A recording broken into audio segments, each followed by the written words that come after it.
deadly riots over the government's plan to avoid defaulting on its loans. Is that the unemployment keeps rising, and it has to keep rising just because we have an excess supply of goods, which is this is all borrowed money that our and that kids debt is owned by banks in other countries. about $1 trillion in bonds. Including right here at home. In the form of a convenient personal loan.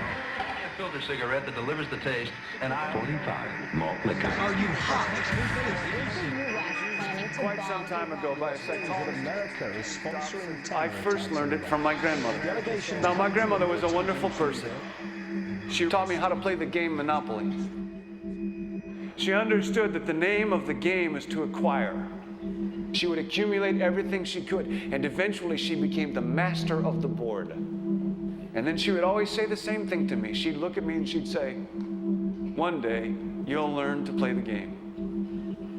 One summer, I played Monopoly almost every day, all day long. And that summer, I learned to play the game. I came to understand the only way to win is to make a total commitment to acquisition. I came to understand that money and possessions, that's the way that you keep score. And by the end of that summer, I was more ruthless than my grandmother. I was ready to bend the rules if I had to win that game. And I sat down with her to play that fall.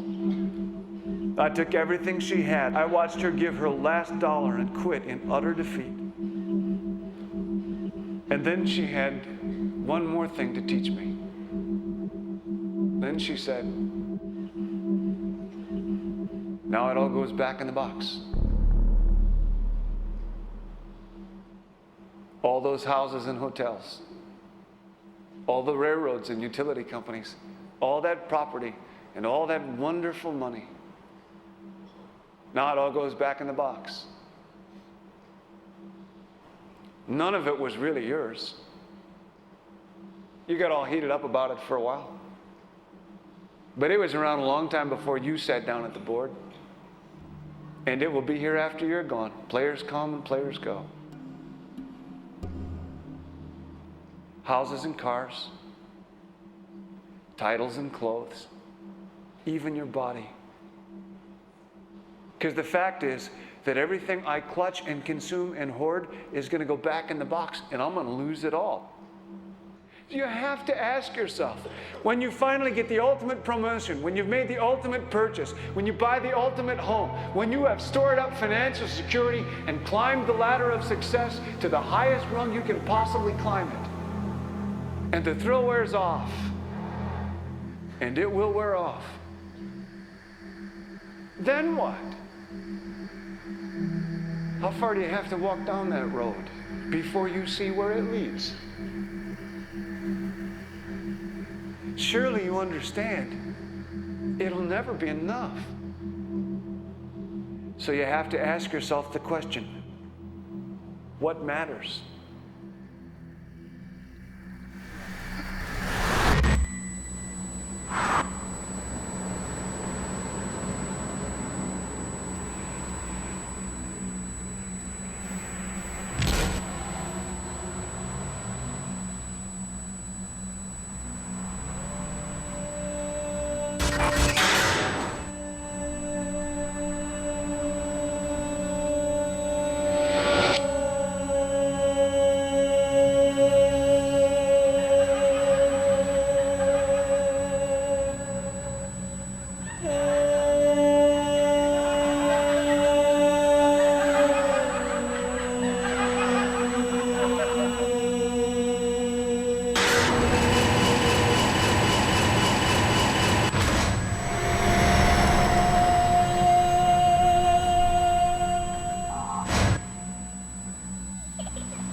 was a young man growing up in New York City, I refused to pledge allegiance to the flag. Of course, I was sent to the principal's office, and he asked me, "Why don't you want to pledge allegiance? Everybody does." I said, "Everybody once believed the earth was flat, but that doesn't make it so." I explained that America owed everything it has to other cultures and other nations, and that I would rather pledge allegiance to the earth and everyone on it. Needless to say, it wasn't long before I left school entirely, and I set up a lab in my bedroom. There I began to learn about science and nature. I realized then that the universe is governed by laws, and that the human being, along with society itself, was not exempt from these laws. Then came the crash of 1929, which began what we now call the Great Depression. I found it difficult to understand why millions were out of work, homeless, starving, while all the factories were sitting there. The resources were unchanged. It was then that I realized that the rules of the economic game were inherently invalid. Shortly after came World War II, where various nations took turns systematically destroying each other. I later calculated that all the destruction and wasted resources spent on that war could have easily provided for every human need on the planet. Since that time, I have watched humanity set the stage for its own extinction. I have watched as the precious finite resources are perpetually wasted and destroyed in the name of profit and free markets. I have watched the social values of society be reduced into a base artificiality of materialism and mindless consumption. And I have watched as the monetary powers control the political structure of supposedly free societies. I'm 94 years old now, and I'm afraid my disposition is the same as it was 75 years ago. This shit's got to go.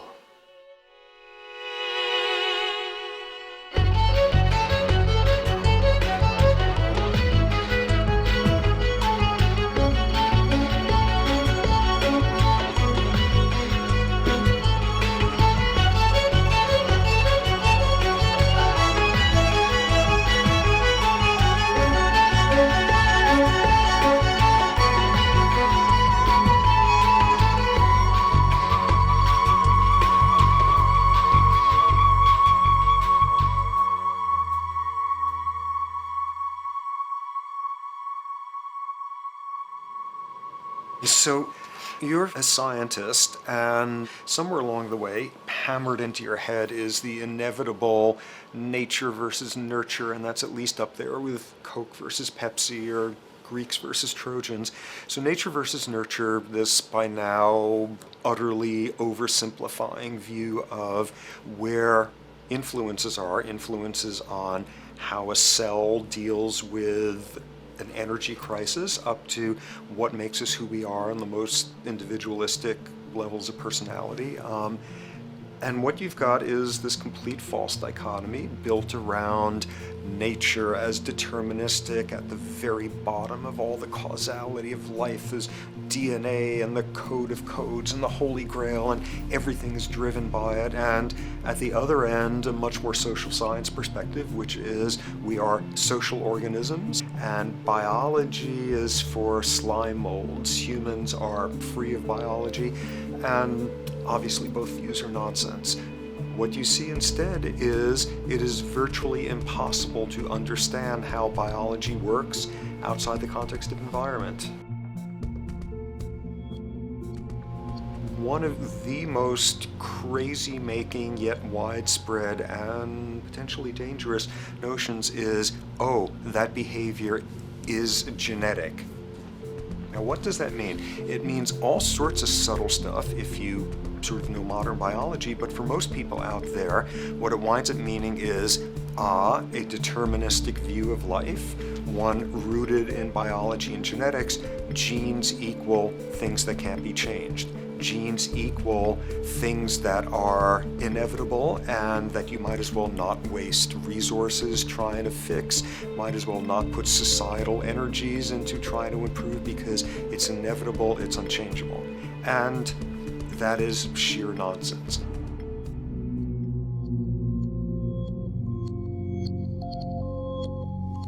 It is widely thought that conditions like ADHD are genetically programmed, conditions like schizophrenia are genetically programmed. The truth is the opposite. Nothing is genetically programmed. They're very rare diseases. I mean, a small handful, extremely sparsely represented in the population, that are truly genetically determined. Most complex conditions might have a predisposition that is a genetic component, but a predisposition is not the same as a predetermination. The whole search for the source of diseases in the genome was doomed to failure before anybody even thought of it, because most diseases are not genetically predetermined. Heart disease, cancer, strokes, rheumatoid conditions, autoimmune conditions in general, mental health conditions, addictions, these are none of them genetically determined. Breast cancer, for example, out of 100 women with breast cancer, only 7 will carry the breast cancer genes. 93 do not. And out of 100 women who do have the genes, not all of them will get cancer.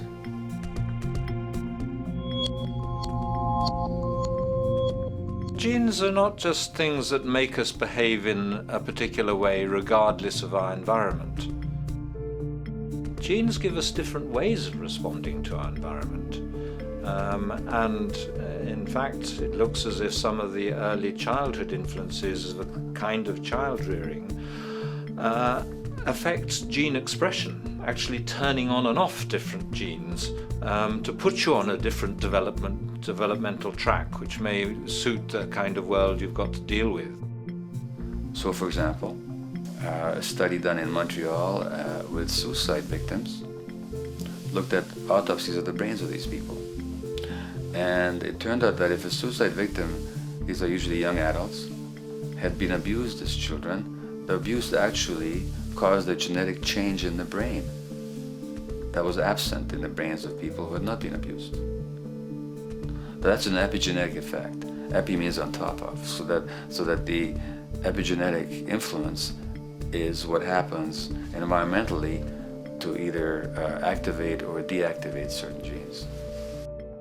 In New Zealand, there's a study that was done in a town called Dunedin, in which a few thousand individuals were studied from birth up to into their 20s. What they found was that they could identify a genetic mutation, an abnormal gene, which did have some relation to the predisposition to commit violence, but only if the individual had also been subjected to severe child abuse.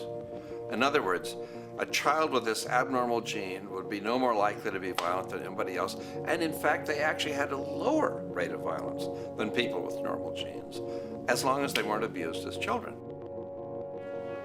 Great additional example of the ways in which genes are not be-all, end-all. Fancy technique where you can take a specific gene out of a mouse, that mouse and its descendants will not have that gene, you have knocked out that gene. So there's this one gene that codes for a protein that has something to do with learning and memory, and this fabulous demonstration, knock out that gene and you have a mouse that doesn't learn as well. Ooh, a genetic basis for intelligence. What was much less appreciated in that landmark study that got picked up by the media left and right is take those genetically impaired mice and raise them in a much more enriched, stimulating environment than your normal mice in a lab cage, and they completely overcame that deficit.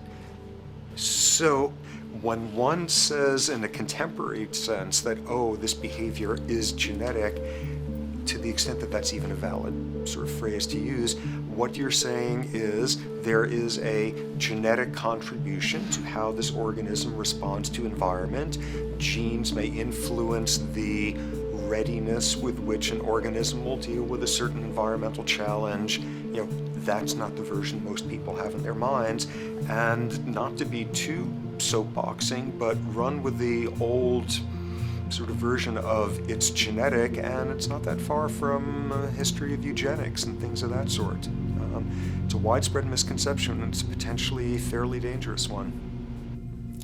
One reason that the sort of biological explanation for violence, one reason that hypothesis is potentially dangerous, it's not just misleading, it can really do harm, is because if you believe that, you could very easily say, well, there's nothing we can do to change the predisposition people have to becoming violent. All we can do if somebody becomes violent is punish them, lock them up or execute them. But we don't need to worry about changing the social environment or the social preconditions that may lead people to become violent, because that's irrelevant. The genetic argument allows us the luxury of ignoring past and present historical and social factors. And in the words of Louis Menand, he wrote in the New Yorker, very astutely, he said, "It's all in the genes, an explanation for the way things are that does not threaten the way things are. Why should someone feel unhappy or engage in antisocial behavior when that person is living in the freest and most prosperous nation on earth? It can't be the system. There must be a flaw in the wiring somewhere," which is a good way of putting it. So the genetic argument is simply a cop-out, which allows us to ignore the social and economic and political factors that in fact underlie many troublesome behaviors.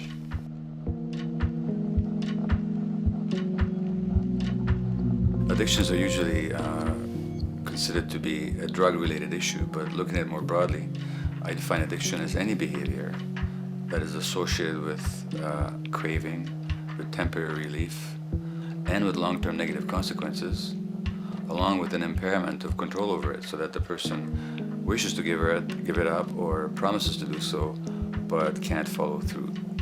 And when you understand that, then you can see that there are many more addictions than simply those related to drugs. So there's workaholism, there's addiction to shopping, to the internet, to video games. There's the addiction to power. People have power, but they want more and more and more. Nothing is ever enough for them. Acquisition, corporations that must own more and more. The addiction to oil, or at least to the wealth and to the products made accessible to us by oil. Look at the negative consequences on the environment. We're destroying the very earth that we inhabit for the sake of that addiction. Now, these addictions are far more devastating in their social consequences than the cocaine or heroin habits of my downtown East Side patients. Yet they're rewarded and considered to be respectable. The tobacco company executive that shows a higher profit will get a much bigger reward. He doesn't face any negative consequences legally or otherwise. In fact, he's a respected member of the board of several other corporations. But tobacco smoke-related diseases kill 5.5 million people around the world every year. In the United States, they kill 400,000 people a year. And these people are addicted to what? To profit. To such a degree are they addicted that they're actually in denial about the impact of their activities, which is typical for addicts, is denial. And that's a respectable one. It's respectable to be addicted to profit no matter what the cost. So what is acceptable and what is respectable is a highly arbitrary phenomenon in our society. And it seems like the greater the harm, the more respectable the addiction.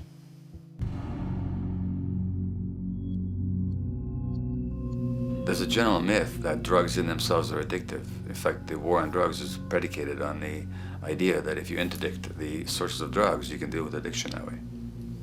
Now, if we understand addiction in a broader sense, we see that nothing in itself is addictive. No substance, no drug is by itself addictive, and no behavior is by itself addictive. Many people can go shopping without becoming shopaholics. Not everybody becomes a food addict. Not everyone who drinks a glass of wine becomes an alcoholic. So the real issue is what makes people susceptible, because it's the combination of a susceptible individual and the potentially addictive substance or behavior that actually then makes for full flowering of addiction. In short, It's not the drug that's addictive, it's the question of the susceptibility of the individual to being addicted to a particular substance or behavior.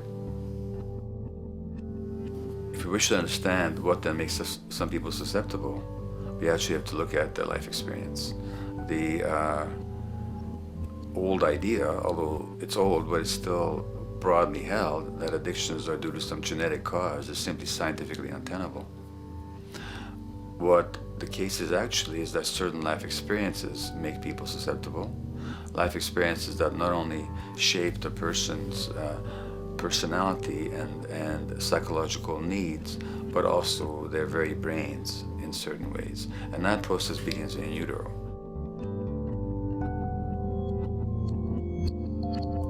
It's been shown, for example, that if you stress mothers during pregnancy, their children are more likely to have traits that predispose them to addictions. And that's because development is shaped by the psychological and social environment. So the biology of human beings is very much affected by and programmed by their life experiences beginning in utero. Environment does not begin at birth. Environment begins as soon as you have an environment. As soon as you are a fetus, you are subject to whatever information is coming through mom's circulations, hormones, levels of nutrients. Great landmark example of this, something called the Dutch hunger winter. 1944, Nazis occupying Holland. For a bunch of reasons, they decide to take all the food and divert it to Germany. For 3 months, everybody there is starving. Tens of thousands of people starve to death. What the Dutch hunger winter effect is, if you were a second or third trimester fetus during the starvation, your body learned something very unique during that time. As it turns out, second, third trimester, something that your body is going about trying to learn about the environment is, well, how menacing of a place is it out there? How plentiful? How much nutrients am I getting by way of mom's circulation? Be a fetus who is starving during that time, and your body programs forever after to be really stingy with your sugar and fat, and what you do is you store every bit of it. Be a Dutch hunger winter fetus, and half a century later, everything else being equal, you are more likely to have high blood pressure, obesity, or metabolic syndrome. That is environment coming in a very unexpected place. You can stress animals in a laboratory when they're pregnant, and their offspring will be more likely to use cocaine and alcohol as adults. You can stress human mothers. For example, in a British study, women who are abused in pregnancy will have higher levels of the stress hormone cortisol in their placenta at birth, and their children are more likely to have conditions that predispose them to addictions by age 7 or 8. So in utero stress already prepares the ground for all kinds of mental health issues. Israeli study done prior on children born to mothers who were pregnant prior to the onset of the 1967 war. These women, of course, are very stressed, and their offspring have a higher incidence of schizophrenia than the average cohort. So there's plenty of evidence now that prenatal effects have a huge impact on the developing human being.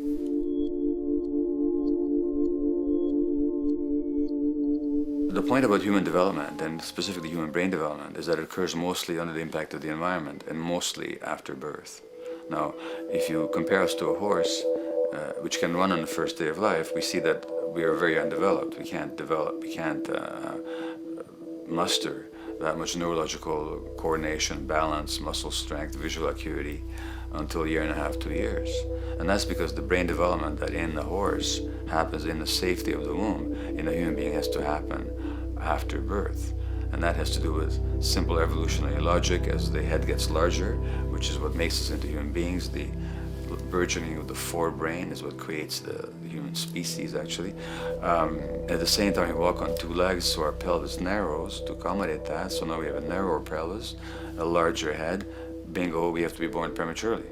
And that means that the brain development that in other animals occurs in utero, in us, occurs after birth. And much of that under the impact of the environment. And the concept of neural Darwinism simply means that the circuits that get the appropriate input from the environment will develop optimally, and the ones that don't will either not develop optimally or perhaps not at all. If you take a child with perfectly good eyes at birth and you put him in a dark room for 5 years, he'll be blind thereafter for the rest of his life, because The circuits of vision require light waves for their development, and without that, even the rudimentary circuits present and active at birth will atrophy and die, and new ones will not develop. There's a significant way in which early experiences shape adult behavior,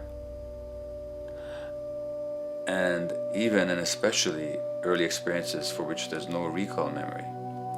It turns out that there are two kinds of memory. There is explicit memory, which is recall. This is when you can call back facts, details, episodes, circumstances. But the structure in the brain, which is called the hippocampus, which encodes recall memory, it doesn't even begin to develop fully until 1.5 years, and it's not fully developed till much later, which is why hardly anybody has any recall memory prior to 18 months. But there's another kind of memory, which is called implicit memory, which is in fact an emotional memory, where the emotional impact and the interpretation that the child makes of those emotional experiences is ingrained in the brain in the form of nerve circuits ready to fire without specific recall. So to give you a clear example, people who are adopted have a lifelong sense of rejection very often. They can't recall the adoption, they can't recall the separation from birth mother because there's nothing there to recall with. But the emotional memory of separation and rejection is deeply embedded in their brains. Hence, they're much more likely to experience a sense of rejection and a great emotional upset when they perceive themselves as being rejected than other people. That's not unique to people who are adopted, but it's particularly strong in them because of this function of implicit memory. People who are addicted, given that they, according to all the research literature, certainly in my experience, the hardcore addicts virtually were all significantly abused as children or suffered severe emotional loss.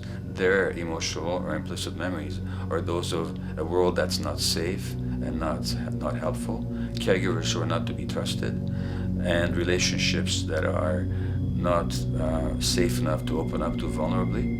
And hence their responses tend to be to keep themselves separate from really intimate relationships, not to trust caregivers, doctors and other people who are trying to help them, and generally see the world as an unsafe place. And that's strictly a function of implicit memory, which sometimes has to do with incidents they don't even recall.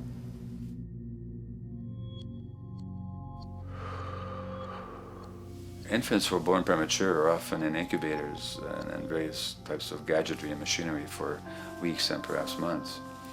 It's now known that if these children are touched and stroked on the back for just 10 minutes a day, that promotes their brain development. So human touch is essential for development. And in fact, infants who are never picked up will actually die. That's how much of a fundamental need being held is to human beings. In our society, there's an unfortunate tendency to tell parents not to pick up their kids, not to hold them, not to pick up babies who are crying for fear of spoiling them, or to encourage them to sleep through the night. You don't pick them up, which is just the opposite of what the child needs. And these children might go back to sleep because they give up and their brains just shut down as a way of defending against the vulnerability of being abandoned really by their parents. But their implicit memories will be that of a world that doesn't give a damn. A lot of these differences are structured very early in life. In a way, if you like, the parental experience of adversity, how tough life is or how easy it is passed on to children, whether through maternal depression or parents being bad-tempered with their kids because they've had a hard day or just being too tired at the end of the day.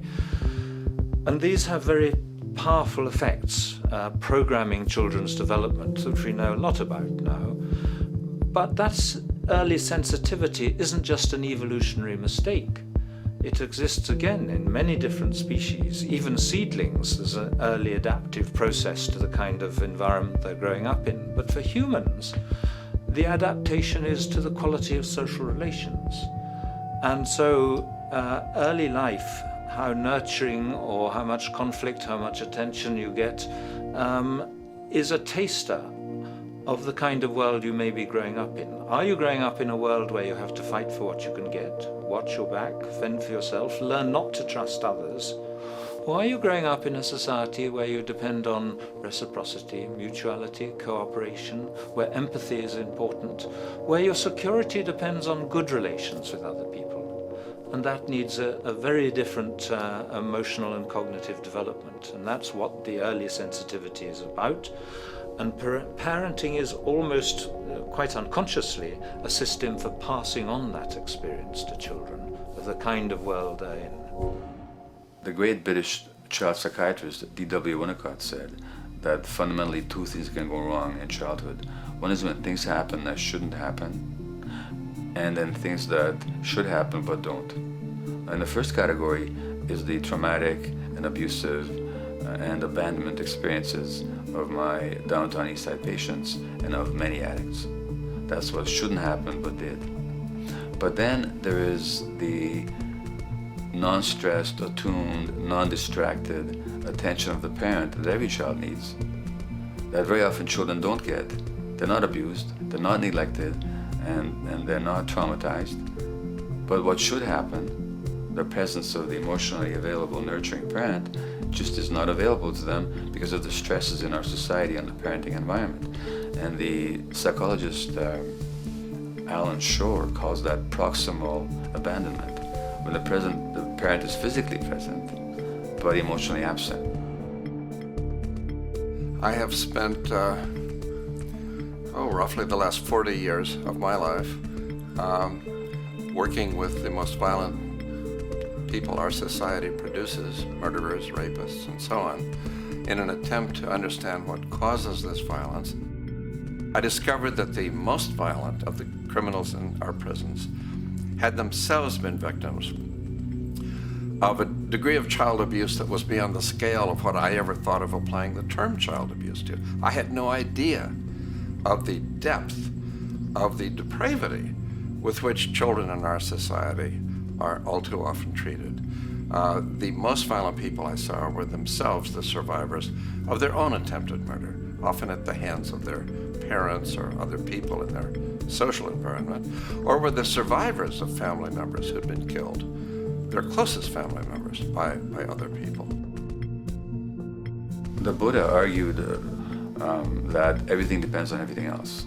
He says the one contains the many and the many contains the one. That you can't understand anything in isolation from its environment. The leaf contains the sun, the sky, and the earth, obviously. This has not been shown to be true, of course, all around, and specifically when it comes to human development. The modern scientific term for it is the biopsychosocial nature of human development, which says that the biology of human beings depends very much on their interaction with the social and psychological environment. And specifically, the psychiatrist and researcher Daniel Siegel at University of California, Los Angeles, UCLA, has coined the phrase interpersonal neurobiology, which means to say that the way that our nervous system functions depends very much on our personal relationships. In the first place with the parenting caregivers, and in the second place with other important attachment figures in our lives, and in the third place with our entire culture. So that you can't separate the neurological functioning of a human being from the environment in which he or she grew up in and continues to exist in. And this is true throughout the life cycle. It's particularly true when you're dependent and helpless and your brain is developing, but it's true even in adults and even at the end of life. Human beings have lived in almost every kind of society, from the most egalitarian, hunting and gathering societies seem to have been very egalitarian, for instance, based on food sharing, gift exchange. Small bands of people living predominantly off of foraging, but a little bit of hunting. Predominantly among people you have at the least known your entire life, if not surrounded by third cousins or closer, in a world in which there's a great deal of fluidity between different groups, in a world in which there is not a whole lot in terms of material culture. This is how humans have spent most of their hominid history. And no surprise, that makes for a very different world. One of the things you get as a result of that is far less violence. Organized group violence is not something that occurred at that time of human history, and that seems quite clear. So So where did we go wrong? Violence is not universal. It's not symmetrically distributed throughout the human race. There is a huge variation in the amount of violence in different societies. There are some societies that have virtually no violence. There are others that destroy themselves. Some of the Anabaptist religious groups that are complete, strict pacifists, like the Amish, the Mennonites, the Hutterites. Among some of these groups, the Hutterites, there are no recorded cases of homicide. During our major wars, like World War II, where people were being drafted, they would refuse to serve in the military. They would go to prison rather than serve in the military. In the kibbutzim in Israel, the level of violence is so low that the criminal courts there will often send violent offenders, people who've committed crimes, to live on the kibbutzim in order to learn how to live a nonviolent life, because that's the way people live there. So we are amply shaped by society. Our societies in the broader sense, including our theological, our metaphysical, our linguistic influences, etc., our societies help shape us as to whether or not we think life is basically about sin or about beauty, whether the afterlife will carry a price for how we live our lives or if it's irrelevant.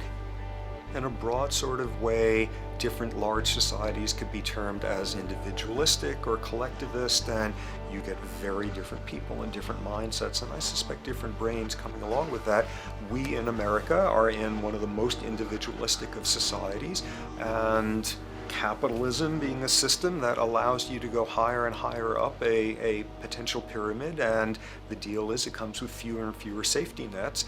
By definition, the more stratified a society is, the fewer people you have as peers, the fewer people with whom you have symmetrical, reciprocal relationships, and instead all you have are differing spots and endless hierarchies. And a world in which you have few reciprocal partners is a world with a lot less altruism.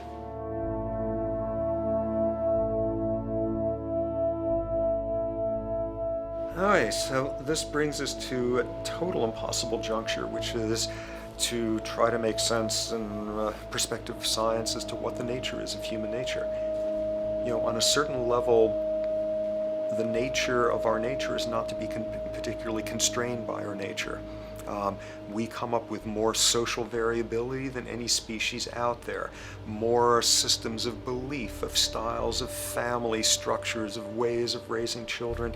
The capacity for variety that we have is extraordinary. In a society which is predicated on competition and really very often the ruthless exploitation of one human being by another, the profiteering of other people's problems, and very often the creation of problems for the purpose of profiteering, the ruling ideology will very often justify that behavior by appeals to some fundamental and unalterable human nature. So the myth in our society is that people are competitive by nature, and that they're individualistic, and that they're selfish. The real reality is quite the opposite. We have certain human needs. The only way that you can talk about human nature concretely is by recognizing that there's certain human needs. We have a human need for companionship and for close contact, to be loved, to be attached to be accepted, to be seen, to be received for who we are. If those needs are met, we develop into people who are compassionate and cooperative and who have empathy for other people. So the opposite that we often see in our society is in fact the distortion of human nature, precisely because so few people have their needs met. So yes, you can talk about a human nature, but only in the sense of basic human needs that are instinctively evoked, or I should say certain human needs that lead to certain traits if they are met, and a different set of traits if they're denied. So, when we recognize the fact that the human organism, which has a great deal of adaptive flexibility, allowing us to survive in many different conditions, is also rigidly programmed for certain environmental requirements or human needs, a social imperative begins to emerge. Just as our bodies require physical nutrients, the human brain demands positive forms of environmental stimulus at all stages of development, while also needing to be protected from other negative forms of stimulus. And if things that should happen do not, or if things that shouldn't happen do, it is now apparent that the door can be opened for not only a cascade of mental and physical diseases, but many detrimental human behaviors as well. So as we turn our perspective now outward and take account for the state of affairs today, we must ask the question, is the condition we have created in the modern world actually supporting our health? Is the bedrock of our socioeconomic system acting as a positive force for human and social development and progress? Or is the foundational gravitation of our society actually going against the core evolutionary requirements needed to create and maintain our personal and social well-being?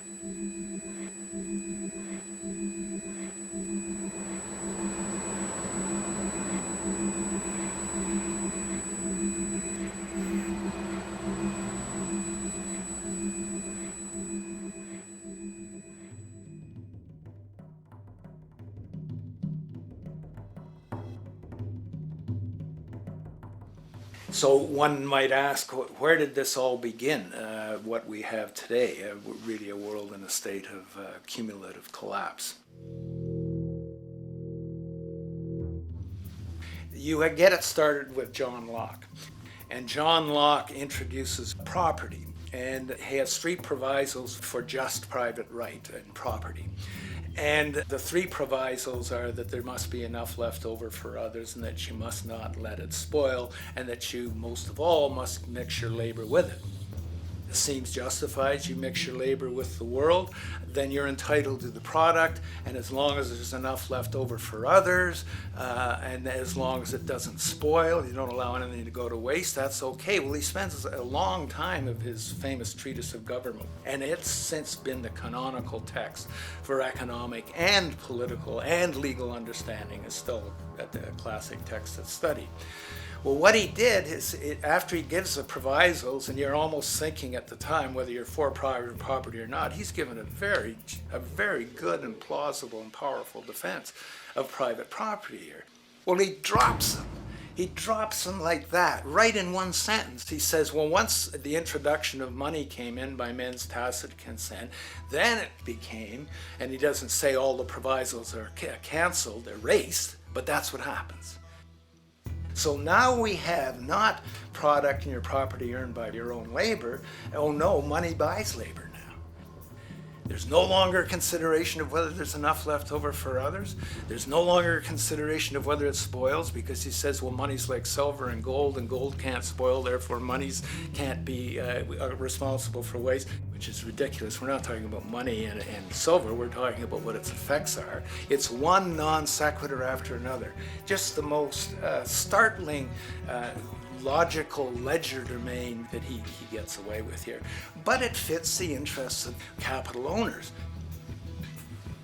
Then Adam Smith comes along, and what he adds is the religion to this. Locke started with God made it all this way. This is God's right. And now we get also with Smith coming along and says it's not only God's, I mean, he's not saying this, but this is what's happening philosophically in principle. He's saying it's not only a question of private property, that's all now presupposed, is given. And that there's money investors that buy labor, given. That there's no limit to how much they can buy of other men's labor, how much they can accumulate, how much inequality, that's all given now. And so he comes along, and what his big idea is, and again, it's just introduced in parentheses, en passant. You know, when people put out the goods for sale and others, you know, the supply, and other people buy them with the demand and so forth, how do we have supply equaling demand or demand equaling supply? How can they come into equilibrium? And that is one of the central notions of economics, is how do they come into equilibrium?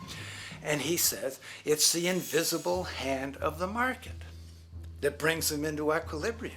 So now we have God is actually immanent. He just didn't give the rights to property and how, all its wherewithal and its natural rights of doing all that Locke said.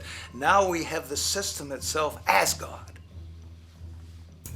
In fact, Smith says, when he talks, and you'll never find this quoted, you have to read the whole of the Inquiry into the Wealth of Nations. He says, the scantiness of subsistence sets limits to the reproduction of the poor, and that nature can deal with this in no other way than elimination of their children.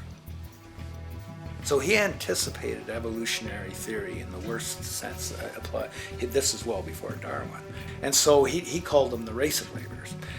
So you can see there was inherent racism built in here. There was an inherent acceptance, life blindness to kill innumerable children.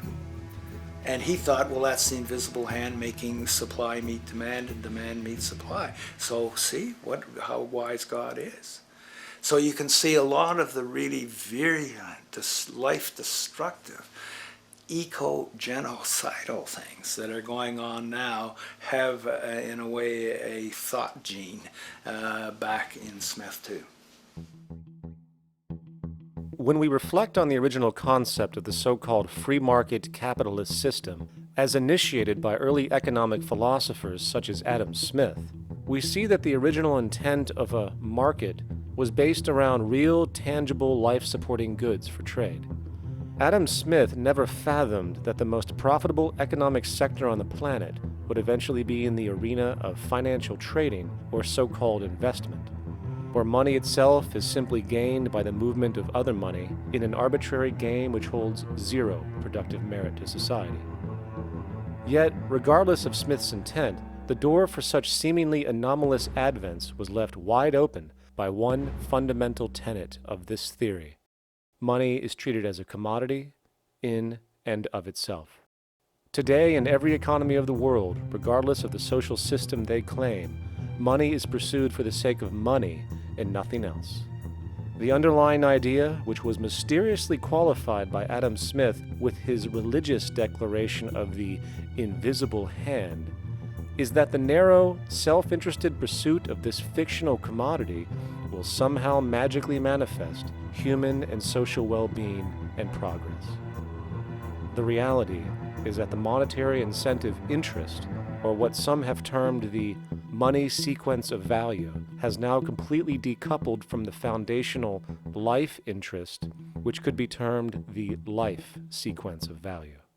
What has happened is that there's a complete confusion in economic doctrine between those two sequences. They think that the money sequence of value delivers the life sequence of value, and that's why they say if more goods are sold, if GDPs rise and so forth, therefore there'll be more well-being, enhanced well-being. We take the GDP to be basically our indicator of social health. Well, there you see the confusion. It's talking about money sequences of value, that is all the receipts, all the revenues that are derived from selling goods, and they're confusing that with life reproduction, so that you have built right into this thing from the beginning is a complete conflation of the money and life sequences of value. So we're dealing with a kind of structured delusion that becomes more and more deadly as the money sequence decouples from producing anything at all. So it's a system disorder, and the system disorder seems to be fatal.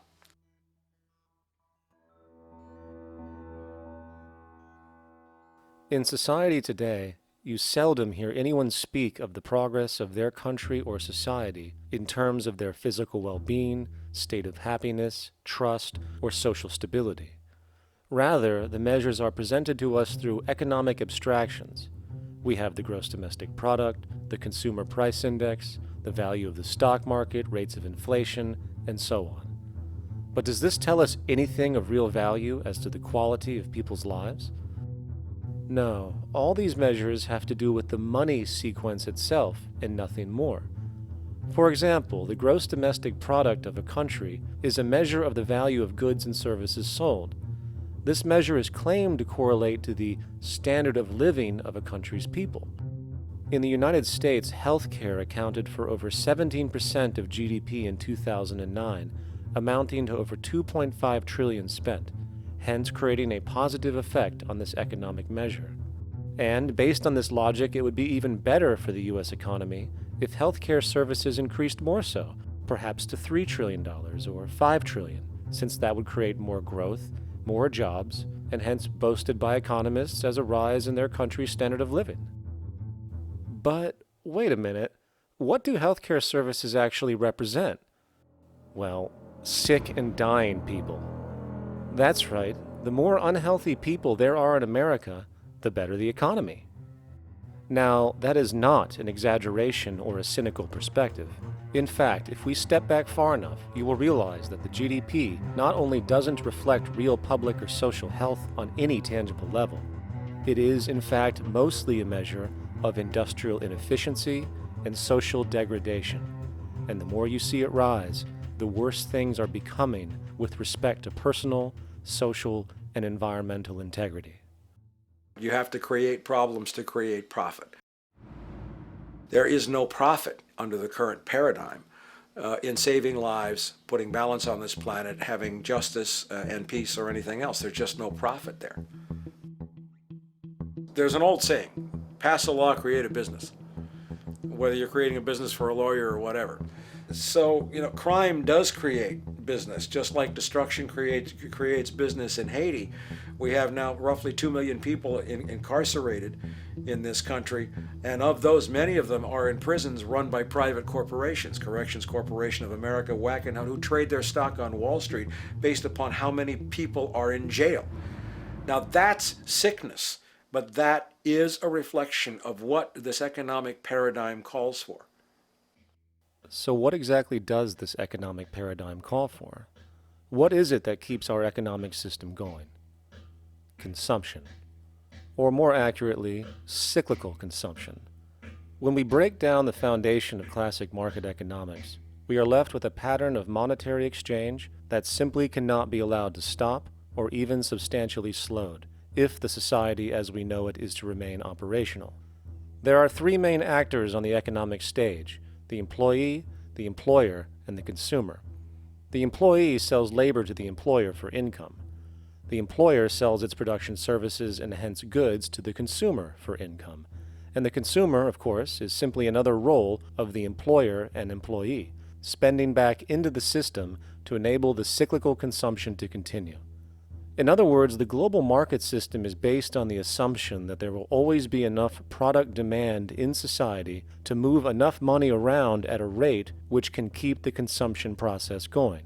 And the faster the rate of consumption, the more so-called economic growth is assumed, and so the machine goes.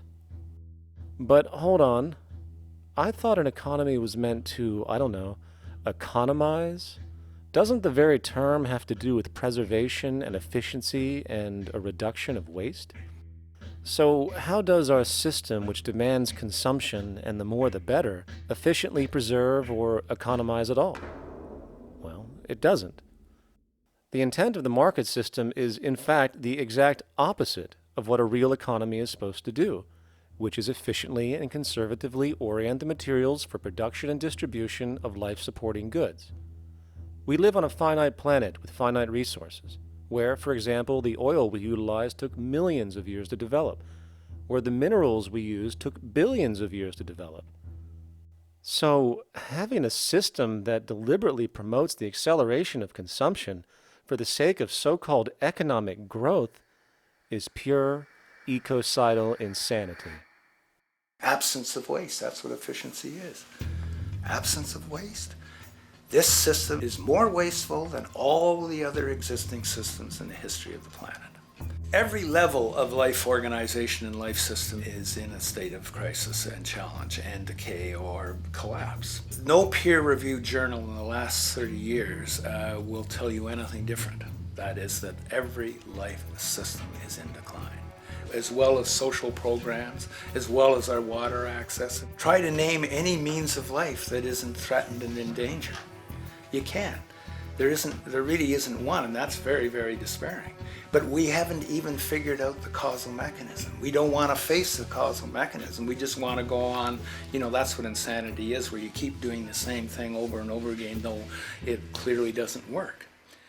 So you're really dealing with not an economic system, but I would go so far as to say an anti-economic system.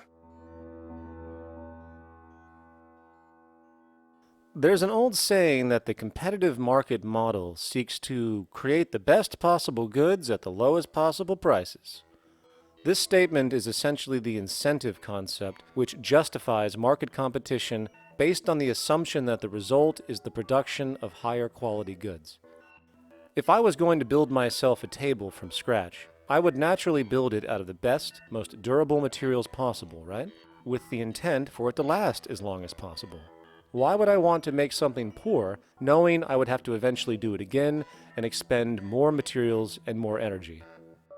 Well, as rational as that may seem in the physical world, when it comes to the market world, it is not only explicitly irrational, it is not even an option.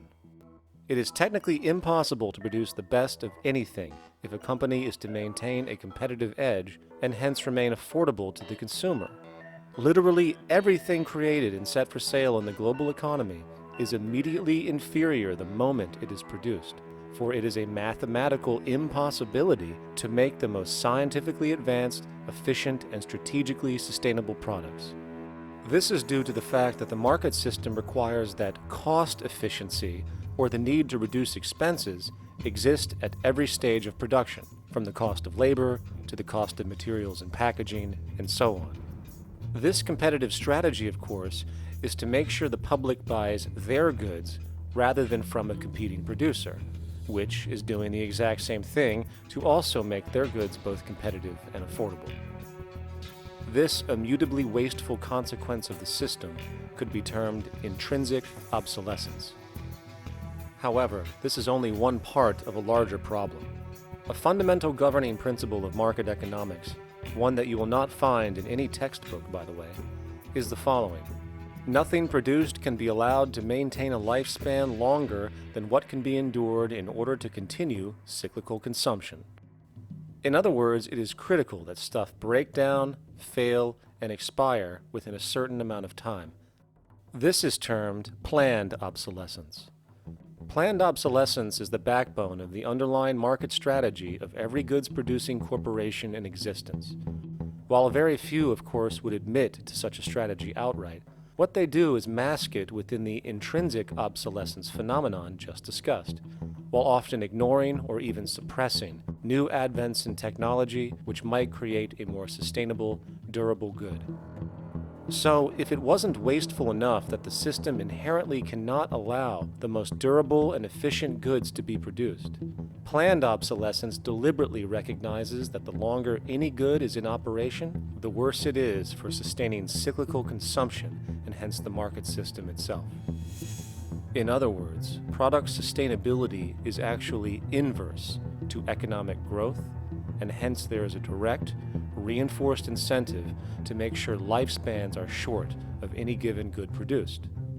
And in fact, the system cannot operate any other way.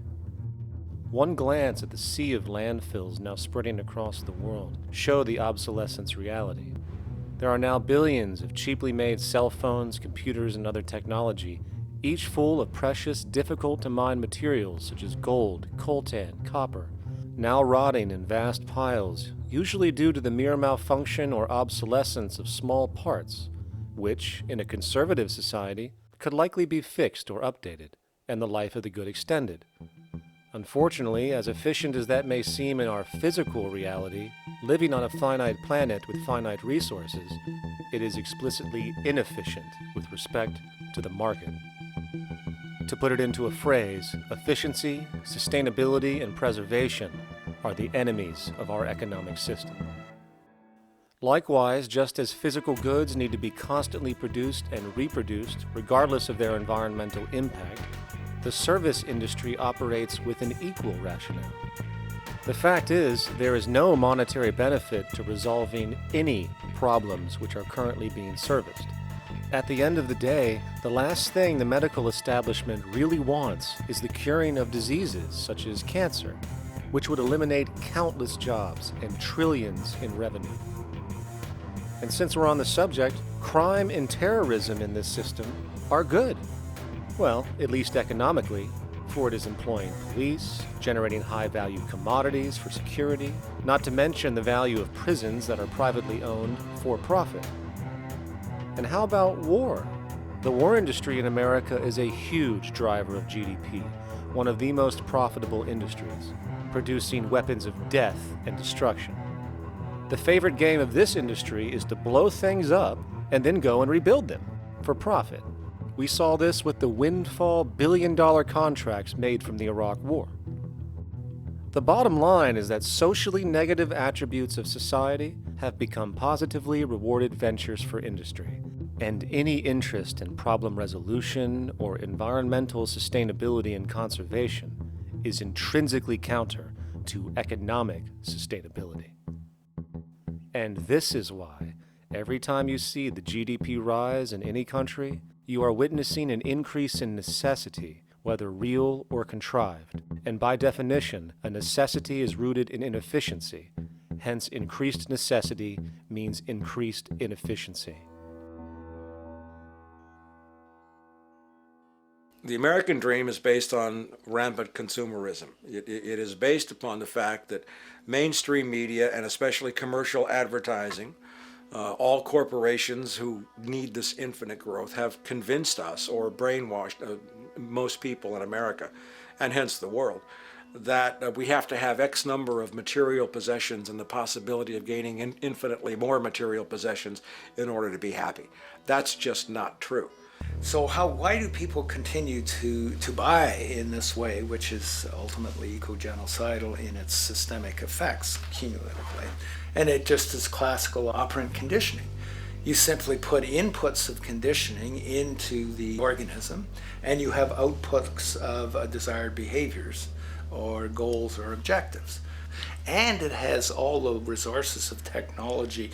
And they boast about how they get into the minds of infants. What they hear is already making them conditioned to the brand.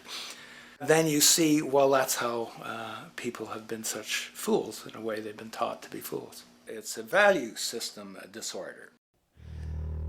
You know, if there is any testament to the plasticity of the human mind, if there is any proof to how malleable human thought is and how easily conditioned and guided people can become based on the nature of their environmental stimulus and what it reinforces, the world of commercial advertising is the proof. You have to stand in awe at the level of brainwashing where these programmed robots known as consumers wander the landscape only to walk into a store and spend, say, $4,000 on a handbag that likely costs $10 to make in a sweatshop overseas, only for the brand status it supposedly represents in the culture. Or perhaps the ancient communal traditions which increase trust and cohesiveness in society, which have now been hijacked by acquisitive, materialistic values, where now annually we exchange useless crap a few times a year. And we might wonder why so many today have a compulsion to shopping and acquisition, when it is clear that they have been conditioned from childhood to expect material goods as a sign of their status with friends and family. The fact is, the foundation of any society are the values that support its operation, and our society, as it exists, can only operate if our values support the conspicuous consumption it requires to continue the market system. 75 years ago, consumption in America and much of the First World was half of what we see today per person. Today's new consumer culture has been manufactured and imposed due to the very real need for higher and higher levels of consumption. And this is why most corporations now spend more money on advertising than the actual process of product creation itself. They work diligently to create a false need for you to fill, and it happens to work.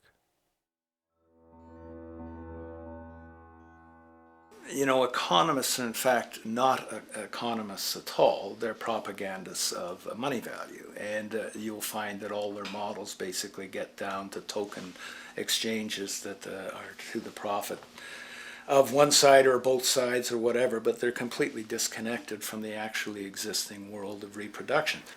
In Ohio, an old man failed to pay his electric bill. You may be familiar with the case. And the electric company turned off the electricity and he died. The reason they turned it off was because it wouldn't have been profitable for them to keep it on because he didn't pay his bill. Do you believe that was right?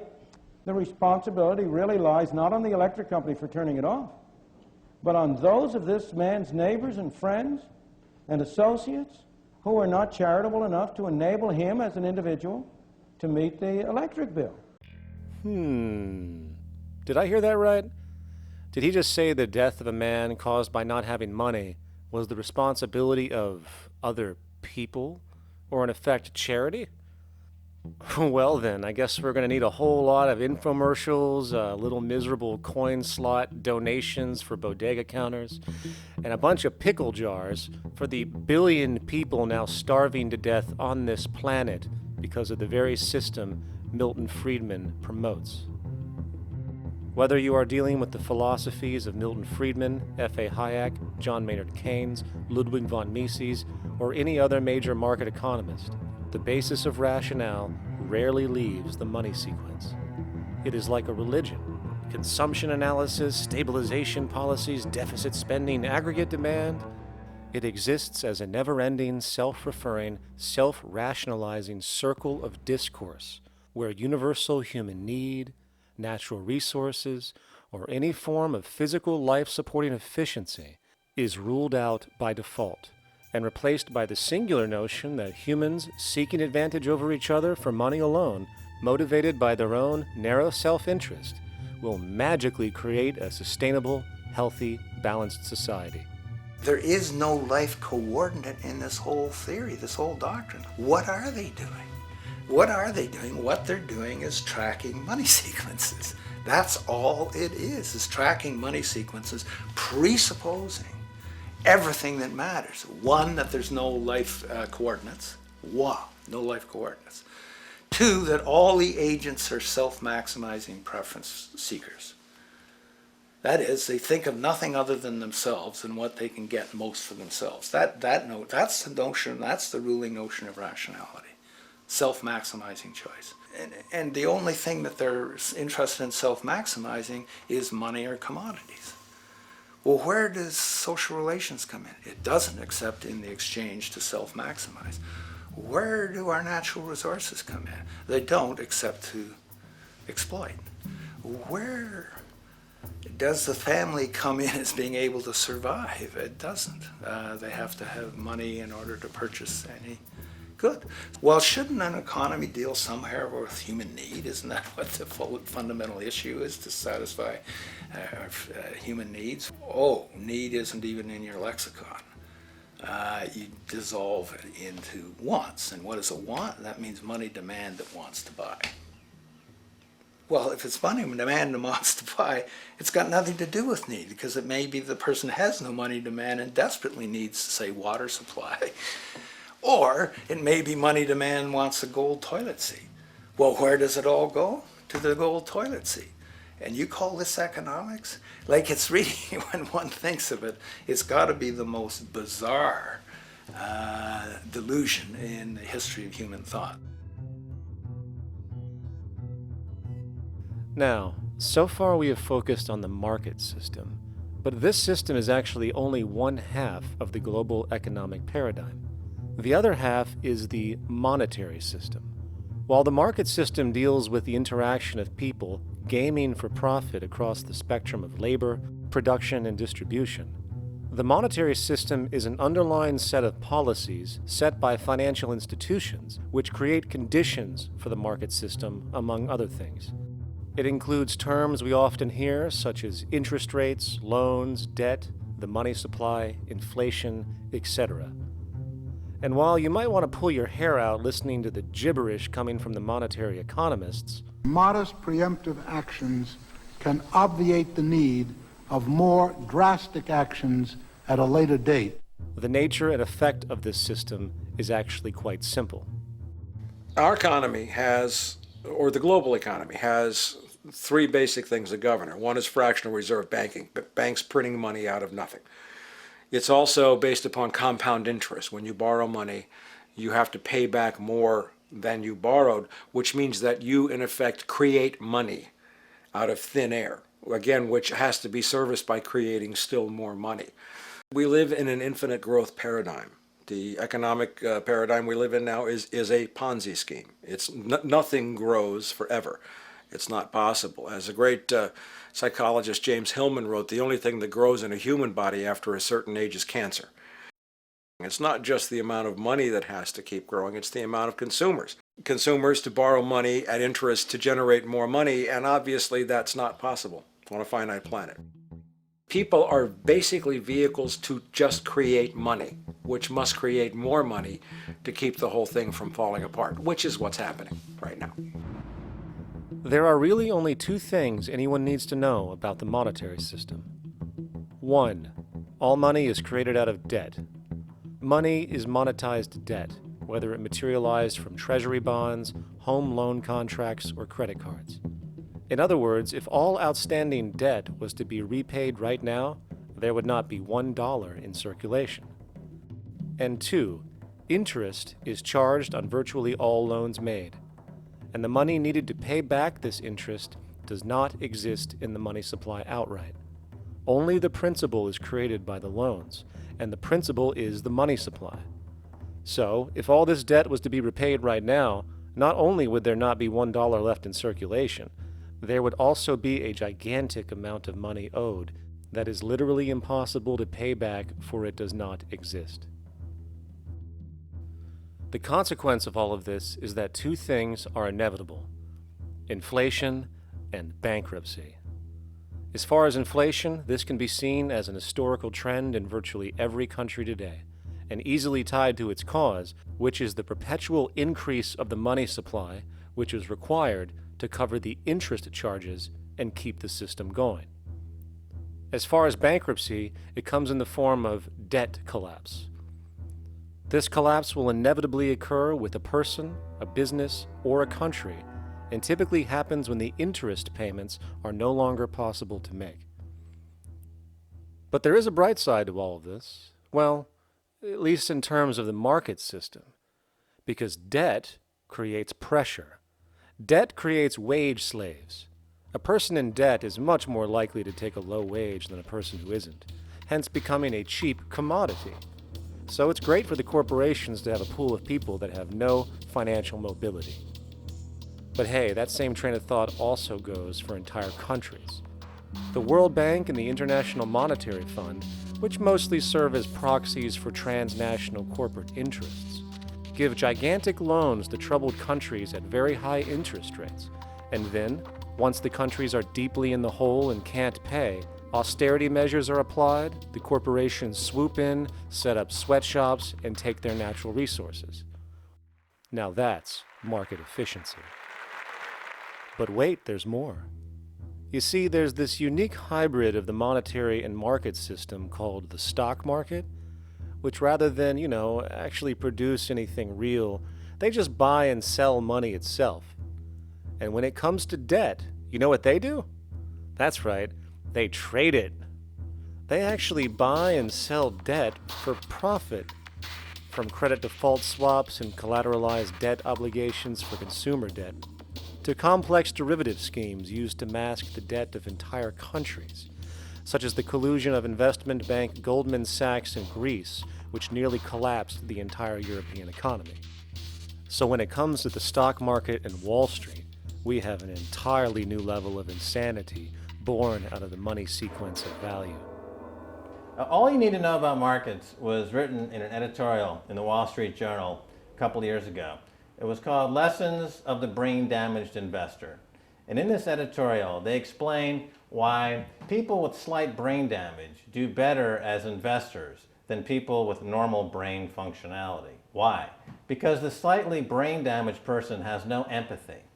And that's the key. If you don't have any empathy, you do well as an investor. And so Wall Street breeds people who have no empathy to go in there and to make decisions and make trades that they have no compunction about and no thought whatsoever as to what they're doing might affect their fellow human being. So they breed these robots, these people who have no souls. And since they don't even want to pay these people anymore, they're now breeding robots, real algorithmic traders, Goldman Sachs and the high-frequency trading scandal. They put a computer next to the exchange, the New York Stock Exchange. This computer, this co-located computer, as they call it, it front-runs all the trades on the exchange, and it hits the exchange with volumes of orders in ways that scout pennies and nickels away from the exchange. It's like they're siphoning money all day long.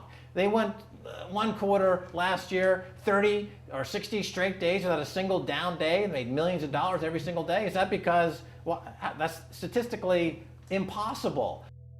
When I worked on Wall Street, the way it works is everyone kicks upstairs the bribes. The brokers bribe to the office manager bribes to the regional sales manager bribes to the national sales manager. It's a common understanding. At Christmas, who gets the biggest bonus at Christmas in an average brokerage office? The compliance officer. The compliance officer sits there all day long. He's supposed to be making sure you don't violate any of the margin rules and you're complying with the law. Of course, yeah, to the extent that you can bribe the compliance officer, yeah, that's right, you are complying with the law. So how does fraud has become the system? It's no longer a byproduct. It is the system. You know, it's like that old Woody Allen joke. He says, "Doctor, my brother thinks he's a chicken." And the doctor says, "Take a pill, and that should cure the problem." And he says, "No, doctor, you don't understand. We need the eggs." Okay? So the trading of fraudulent claims back and forth between banks to generate fees, to generate bonuses, has become the GDP producing growth engine of the United States economy. Even though they're essentially trading fraudulent claims that there's absolutely no hope of ever paying back. They're processing and generating and resecuritizing nothing. If I write $20 billion on a cocktail napkin and I sell it to JP Morgan, while JP Morgan writes $20 billion on a cocktail napkin, and we swap those two cocktail napkins at a bar, and we each pay ourselves 1/4% in a fee, we make a lot of money for our Christmas bonus. We each have on our books a $20 billion cocktail napkin, which has no real value until such time as the system is no longer able to absorb bogus cocktail napkins, in which case we go to the government to get bailed out. And because of Wall Street and the global stock market, there are now conservatively about $700 trillion of outstanding fraudulent claims known as derivatives, still waiting to collapse, a value amounting to over 10 times the gross domestic product of the entire planet. And while we have seen the bailouts of corporations and banks by governments, which of course comedically borrow their money from banks to begin with, we are now seeing attempts to bail out whole countries by conglomerates of other countries through the international banks. But how do you bail out a planet? There is no country out there that isn't now saturated in debt. The cascade of sovereign debt defaults we have seen can only be the beginning when the math is taken into account. It has been estimated in the United States alone that income tax would need to be raised to 65% per person just to cover the interest in the near future. Economists are now foreshadowing that within a few decades, 60% of the countries on the planet will be bankrupt. But hold on, let me get this straight. The world is going bankrupt, whatever the hell that means, because of this idea called debt, which doesn't even exist in the physical reality. It's only part of a game that we've invented. And yet the well-being of billions of people is now being compromised.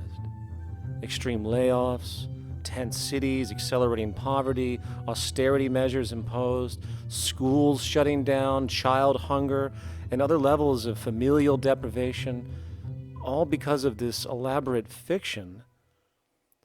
What are we, fucking stupid? Hey, Mars, my man. Help a brother out, huh? Grow up, kid.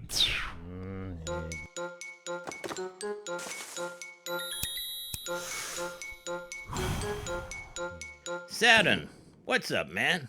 You remember that smoking nebula I hooked you up with a while back? Listen, Earth, we're getting really tired of you. You've been given everything, and yet you waste it all. You got plenty of resources, and you know it. Why don't you grow up and learn some responsibility, for Christ's sake? You're making your mother miserable.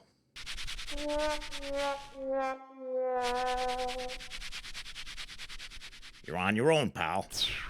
Yeah, whatever.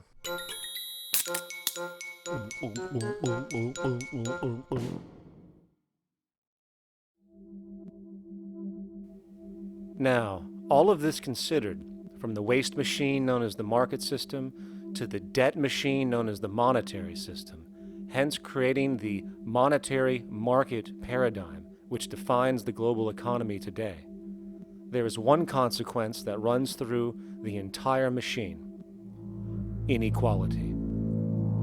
Whether it is the market system which creates a natural gravitation towards monopoly and power consolidation, while also generating pockets of wealthy industries that tower over others regardless of utility, such as the fact that top hedge fund managers on Wall Street now take home over $300 million a year for contributing literally nothing, while a scientist looking for a cure for a disease trying to help humanity might make $60,000 a year if they're lucky.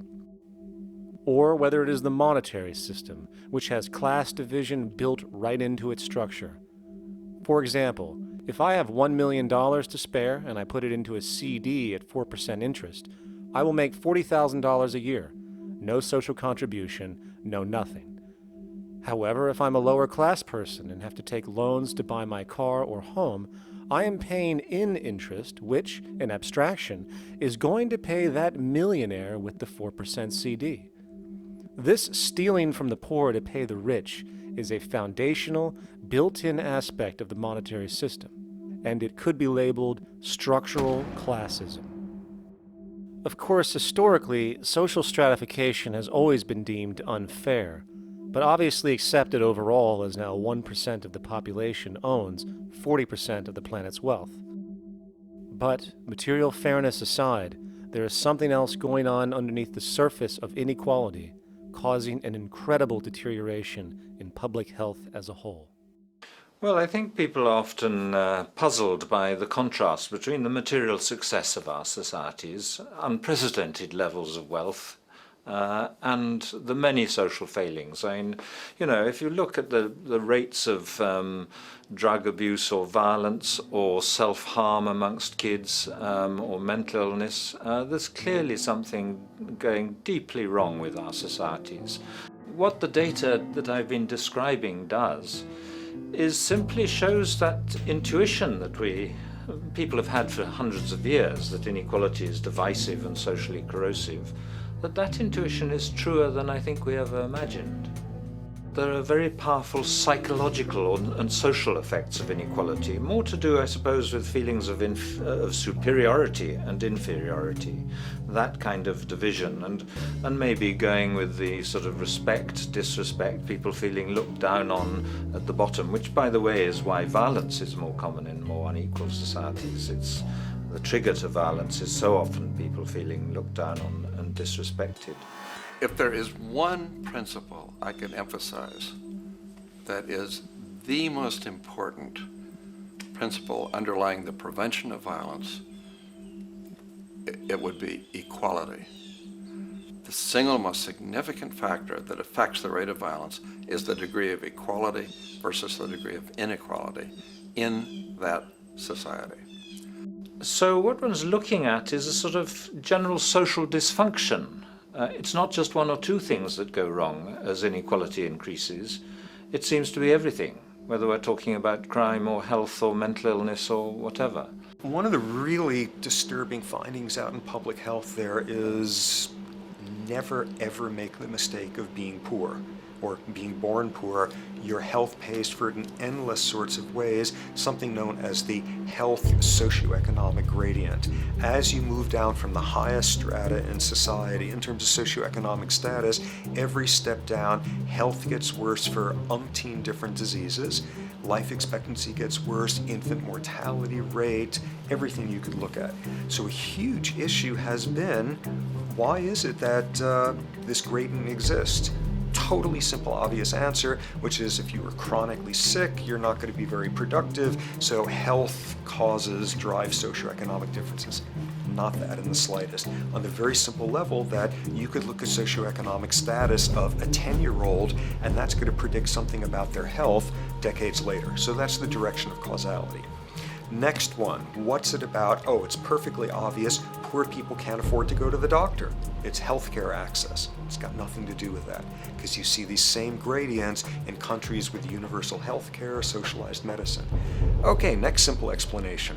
Oh, on the average, the poorer you are, the more likely you are to smoke, to drink, to all sorts of lifestyle risk factor stuff. Yeah, those contribute, but careful studies have shown that explains maybe about a third of the variability. So what's left? And what's left is having a ton to do with the stress of poverty. So the poorer you are, starting off being, the person who's $1 income behind Bill Gates, the poorer you are in this country, on the average, the worse your health is. This tells us something really important. The health connection with poverty, it's not about being poor, it's about feeling poor. Increasingly, we recognize that chronic stress is an important influence on health, but the most important sources of stress are the quality of social relations. And if there is anything that lowers the quality of social relations, it is the socioeconomic stratification of society. What science has now shown is that regardless of material wealth, the stress of simply living in a stratified society leads to a vast spectrum of public health problems. And the greater the inequality, the worse they become. Life expectancy, longer in more equal countries. Drug abuse, less in more equal countries. Mental illness, less in more equal countries. Social capital, meaning the ability of people to trust each other, naturally greater in more equal countries. Educational scores, higher in more equal countries.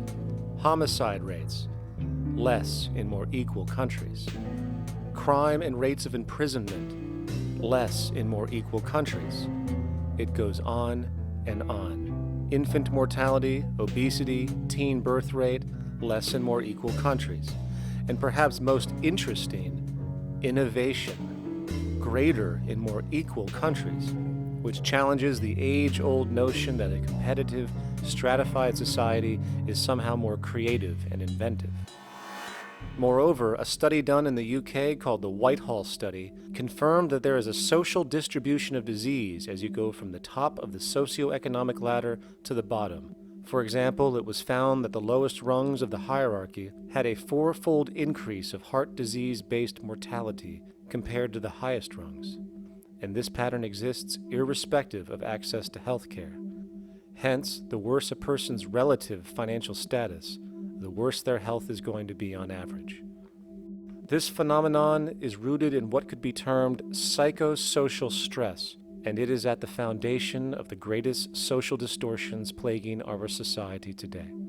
Its cause? The monetary market system. Make no mistake, the greatest destroyer of ecology, the greatest source of waste and depletion and pollution, the greatest purveyor of violence, war, crime, poverty, animal abuse, and inhumanity, the greatest generator of social and personal neuroses, mental disorders, depression, anxiety, not to mention the greatest source of social paralysis, stopping us from moving into new methodologies for personal health, global sustainability, and progress on this planet, is not some corrupt government or legislation, not some rogue corporation or banking cartel, not some flaw of human nature, and not some secret hidden cabal that controls the world. It is, in fact, the socio-economic system itself at its very foundation.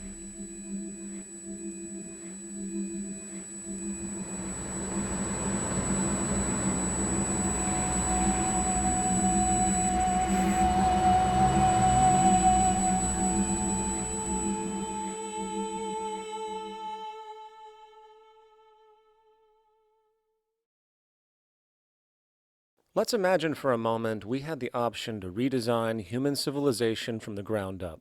What if, hypothetically speaking, We discovered an exact replica of the planet Earth, and the only difference between this new planet and our current one is that human evolution had not occurred. It was an open palette. No countries, no cities, no pollution, no Republicans, just a pristine, open environment. So, what would we do? Well, first we need a goal, right? And it's safe to say that goal would be to survive. And not to just survive, but to do so in an optimized, healthy, prosperous way. Most people indeed desire to live, and they would prefer to do so without suffering. Therefore, the basis of this civilization needs to be as supportive and hence sustainable for human life as possible, taking into account the material needs of all the world's people while trying to remove anything that could hurt us in the long run. That goal of, say, maximum sustainability understood, the next question regards our method. What kind of approach do we take? Well, let's see. Last I checked, politics was the method of social operation on Earth.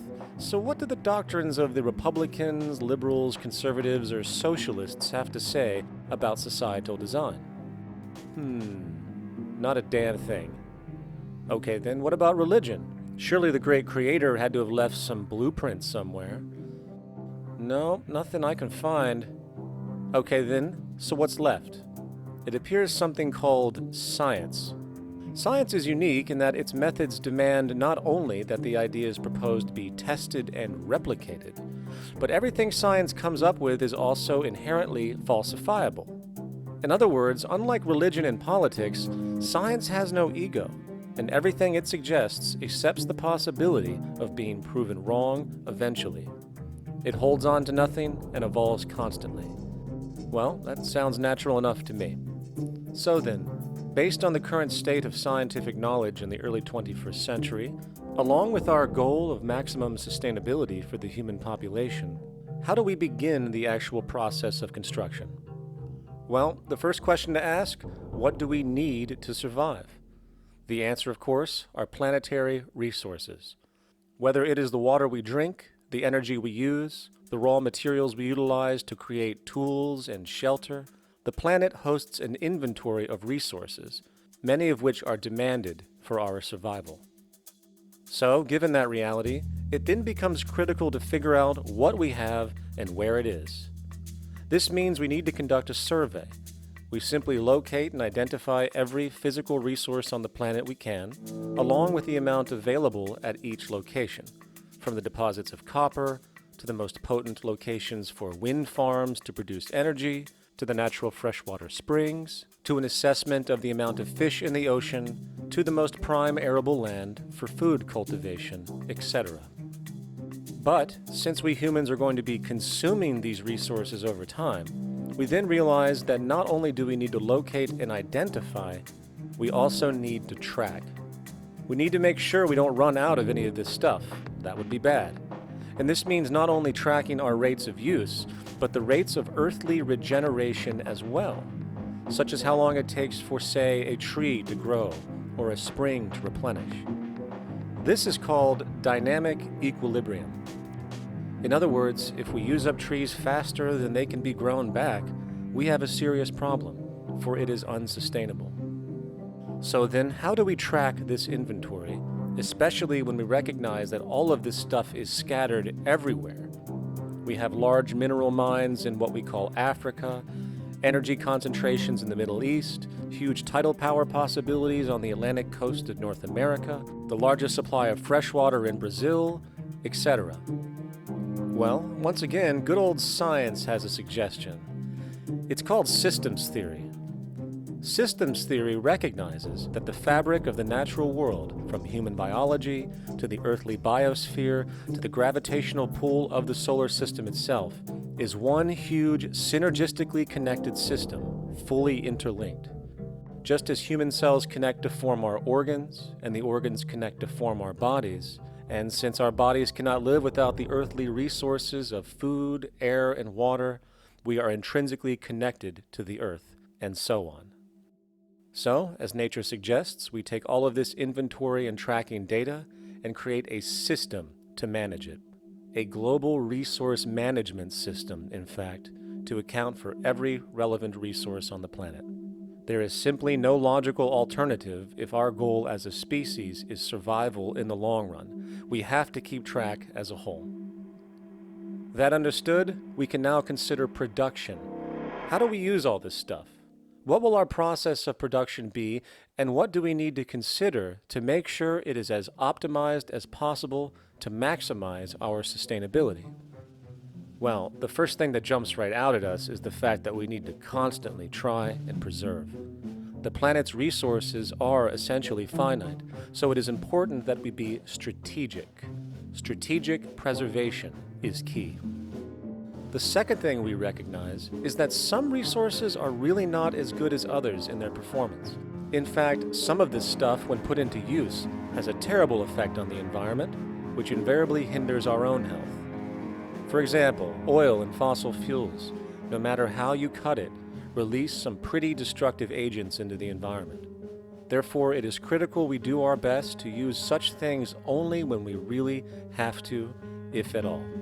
Fortunately for us, we see a ton of solar, wind, tidal, wave, heat differential, and geothermal possibilities for energy production, so we can strategize objectively about what we use and where to avoid what could be called negative retroactions, or anything that results from production or use that damages the environment and hence ourselves. We will call this strategic safety to couple in with our strategic preservation. But production strategies do not stop there. We are going to need an efficiency strategy for the actual mechanics of production itself.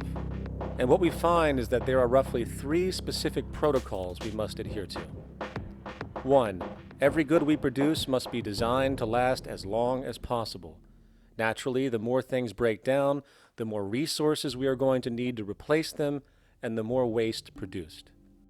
2. When things do break down or are no longer usable for whatever reason, it is critical that we harvest or recycle as much as we possibly can. So the production design must take this into account directly at the very earliest stages. 3. Quickly evolving technologies, such as electronics, which are subject to the fastest rates of technological obsolescence, would need to be designed to foreshadow and accommodate physical updates.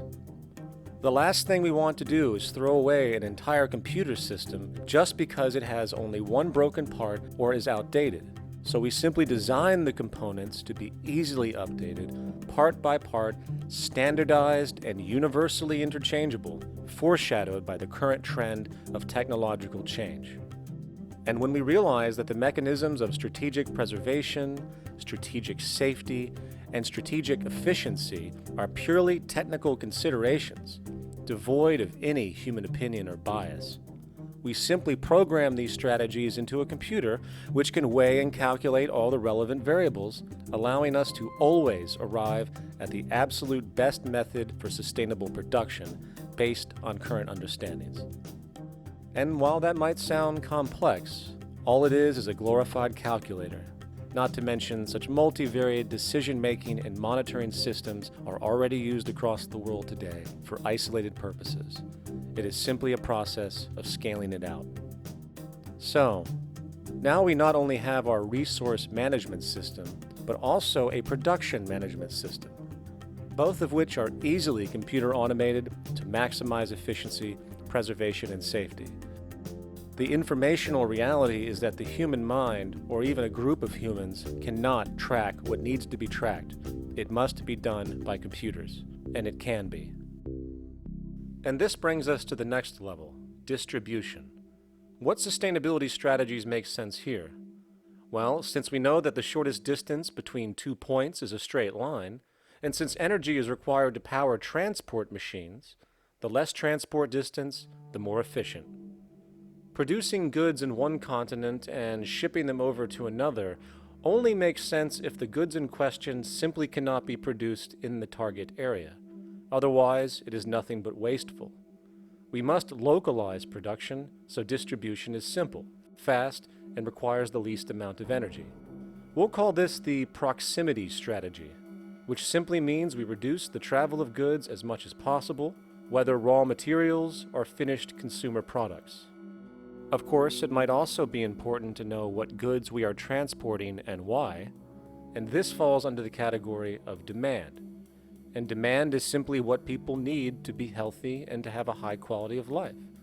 The spectrum of material human needs range from core life-supporting necessities, such as food, clean water, shelter, to social and recreational goods, which allow for relaxation and personal social enjoyment, both important factors in human and social health overall.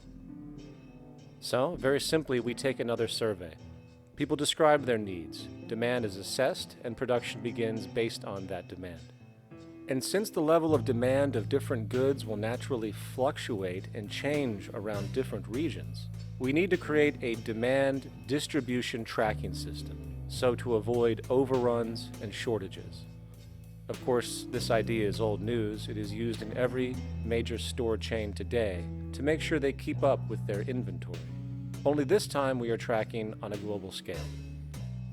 But, wait a minute, we really can't fully understand demand if we don't account for the actual usage of the good itself. Is it logical and sustainable for every single human to, say, have one of everything made, regardless of their usage?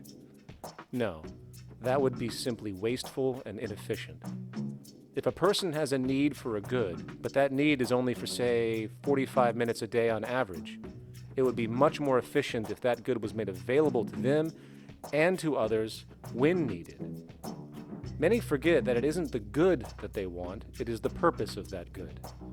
When we realize that the good itself is only as important as its utility, we see that external restriction, or what we might call today ownership, is extremely wasteful and environmentally illogical in a fundamental economic sense. So, we need to devise a strategy called strategic access. This will be the foundation of our demand distribution tracking system, which makes sure we can meet the demand of the population's needs for access of whatever they need when they need it. And as far as physically obtaining the goods, centralized and regional access centers all make sense for the most part, placed in close proximity to the population, and a person would simply come in, take the item, use it, and when finished, return it when it is no longer needed. Sort of how a library works today. In fact, these centers could not only exist in the community in the way we see local stores today, but specialized access centers would exist in specific areas where often certain goods are utilized, saving more energy with less repeat transport. And once this demand tracking system is in order, it is tied into our production management system, and of course into our resource management system, hence creating a unified, dynamically updating, global economic management machine that simply makes sure we remain sustainable, starting with securing the integrity of our finite resources, moving to make sure we only create the best, most strategic goods possible, while distributing everything in the most intelligent and efficient way. And the unique result of this preservation-based approach, which is intuitively counter to many, is that this logical, ground-up, empirical process of preservation and efficiency, which can only define true human sustainability on this planet, would likely enable something never before seen in human history. Access abundance, not just for a percentage of the global population, but the entire civilization. This economic model, as was just generalized, this responsible systems approach to total Earth resource management and processes, designed again to do nothing less than take care of humanity as a whole in the most efficient and sustainable way, could be termed a resource-based economy. The idea was defined in the 1970s by structural engineer Jacques Fresco. He understood back then that society was on a collision course with nature and itself, unsustainable on every level. And if things didn't change, we would destroy ourselves one way or another. Are all these things you're saying, Jacques, could they be built with what we know today, or are some of these things, are you guessing based on what we know today? No. All of these things can be built with what we know today. It would take 10 years to change the surface of the Earth, to rebuild the world into a second Garden of Eden. The choice lies with you. the stupidity of a nuclear arms race, the development of weapons, trying to solve your problems politically by electing this political party or that political party, that all politics is immersed in corruption. Let me say it again. Communism, socialism, fascism, the Democrats, the liberals, we want to absorb human beings. All organizations that believe in a better life for man, there are no Negro problems or Polish problems or Jewish problems or Greek problems or women's problems. They're human problems. I'm not afraid of anybody. I don't work for anyone. No one can discharge me. I have no boss. I am afraid to live in the society we live in today. Our society cannot be maintained by this type of incompetency. It was great, the free enterprise system, about 35 years ago. That was the last of its usefulness. Now we've got to change our way of thinking or perish. The horror movies of the future will be our society, the way it didn't work. And politics would be part of a horror movie. Lots of people today use the term cold science because they're analytical. And they don't even know what analytical means. Science means closer approximations of the way the world really works. So it's telling the truth, is what it is. A scientist doesn't try to get along with people. They tell them what their findings are. They have to question all things. And if some scientist comes up with an experiment that shows certain materials have certain strength, other scientists have to be able to duplicate that experiment and come up with the same results. Even if a scientist feels that an airplane wing, due to mathematics or calculations, can hold up a given amount of weight, they still pile sandbags on it to see when it breaks. And they say, you know, my calculations are right, or they're not correct. I love that system because it's free of bias and free of thinking that math can solve all the problems. You have to put your math to test also. I think that every system that can be put to test should be put to test, and that all decisions should be based upon research. A resource-based economy is simply the scientific method applied to social concern, an approach utterly absent in the world today. Society is a technical invention, and the most efficient methods of optimized human health, physical production, distribution, city infrastructure, and the like reside in the field of science and technology, not politics or monetary economics. It operates in the same systematic way as, say, an airplane, and there is no Republican or liberal way to build an airplane. Likewise, nature itself is the physical referent we use to prove our science, and it is a set system, emerging only from our increased understanding of it. In fact, it has no regard for what you subjectively think or believe to be true. Rather, it gives you an option. You can learn and fall in line with its natural laws and conduct yourself accordingly, invariably creating good health and sustainability, or you can go against the current to no avail. It doesn't matter how much you believe you can just stand up right now and walk on the wall next to you. The law of gravity will not allow it. If you do not eat, you will die. If you are not touched as an infant, you will die. As harsh as it may sound, nature is a dictatorship, and we can either listen to it and come in harmony with it, or suffer the inevitable adverse consequences. So, a resource-based economy is nothing more than a set of proven, life-supporting understandings where all decisions are based upon optimized human and environmental sustainability. It takes into account the empirical life ground, which every human being shares as a need, regardless, again, of their political or religious philosophy. There is no cultural relativism to this approach. It isn't a matter of opinion.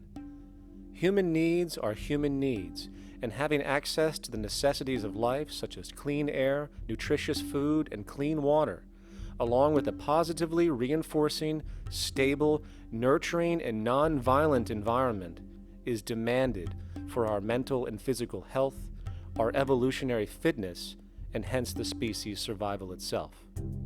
A resource-based economy would be based upon available resources. You can't just bring a lot of people to an island or build a city of 50,000 people without having access to the necessities of life. So when I use the term a comprehensive systems approach, I'm talking about doing an inventory of the area first and determining what that area can supply, not just architectural approach, not just design approach, but design must be based on all of the requirements to enhance human life. And that's what I mean by an integrated way of thinking. Food, clothing, shelter, warmth, love, all those things are necessary. If you deprive people of any of them, you have a lesser human being, less capable of functioning. As previously outlined, a resource-based economy's ground-up, global, systems approach to extraction, production, and distribution is based upon a set of true economic mechanisms, or strategies, which guarantee efficiency and sustainability in every area of the economy. So, continuing this train of thought regarding logical design, what is next in our equation? Where does all this materialize? Cities. The advent of the city is a defining feature of modern civilization. Its role is to enable efficient access to the necessities of life, along with increased social support and community interaction. So how would we go about designing an ideal city? What shape should we make it? Square? Trapezoid? Well, given we're going to be moving around the thing, we might as well make it as equidistant as possible for ease, hence the circle. What should the city contain? Well, naturally we need a residential area, a goods production area, a power generation area, an agricultural area. But we also need nurturing as human beings, hence culture, nature, recreation, and education. So let's include a nice open park, an entertainment events area for cultural purposes and socializing, and educational and research facilities. And since we're working with a circle, it seems rational to place these functions in belts based on the amount of land required for each goal, along with ease of access. Very good. Now, let's get down to specifics. First, we need to consider the core infrastructure, or intestines, of the city organism. These would be the water, good, waste, and energy transport channels. Just as we have water and sewage systems under our cities today, we would extend this channeling concept to integrate waste recycling and delivery itself. No more mailmen or garbage men. It is built right in. We could even use automated pneumatic tubes and similar technologies. Same goes for transport. It needs to be integrated and strategically designed to reduce or even remove the need for wasteful, independent automobiles. Electric trams, conveyors, transveyors, and maglevs, which can take you virtually anywhere in the city, even up and down, along with connecting you to other cities as well. And of course, in the event an automobile is required, it is automated by satellite for safety and integrity. In fact, this automation technology is in working order right now. Automobile accidents kill about 1.2 million people every single year, injuring about 50 million. This is absurd and doesn't have to occur. Between efficient city design and automated driverless cars, this death toll can be virtually eliminated. Agriculture. Today, through our haphazard, cost-cutting industrial methods, using pesticides, excessive fertilizers, and other means, we have successfully destroyed much of the arable land on this planet, not to mention also extensively poisoning our bodies. In fact, industrial and agricultural chemical toxins now show up in virtually every human being tested, including infants. Fortunately, there is a glaring alternative: the soilless mediums of hydroponics and aeroponics, which also reduce nutrient and water requirements by up to 75% of our current usage. Food can now be organically grown on an industrial scale in enclosed vertical farms, such as in 50-story 1-acre plots, virtually eliminating the need for pesticides and hydrocarbons in general. This is the future of industrial food cultivation, efficient, clean, and abundant. So, such advanced systems would be, in part, what comprise our agricultural belt, producing all the food required for the entire city's population, with no need to import anything from the outside, saving time, waste, and energy. And speaking of energy, the energy belt would work in a systems approach to extract electricity from our abundant renewable mediums, specifically wind, solar, geothermal, and heat differentials, and if near water potentials, tidal and wave power. To avoid intermittency and make sure a positive net energy return occurs, these mediums would operate in an integrated system, powering each other when needed, while storing excessive energy to large supercapacitors under the ground, so nothing can go to waste. And not only does the city power itself, particular structures will also power independently and generate electricity through photovoltaic paints, structural pressure transducers, the thermocouple effect, and other current but underutilized technologies. But of course, this begs the question, how does this technology and goods in general get created in the first place? This brings us to production. The industrial belt, apart from having hospitals and the like, would be the hub of factory production. Completely localized overall, it would of course obtain raw materials by way of the global resource management system just discussed, with demand being generated by the population of the city itself. As far as the mechanics of production, we need to discuss a new, powerful phenomenon which was sparked very recently in human history and is on pace to changing everything. It's called mechanization, or the automation of labor. Well, if you look around you, you'll notice that almost everything that we use today is built automatically.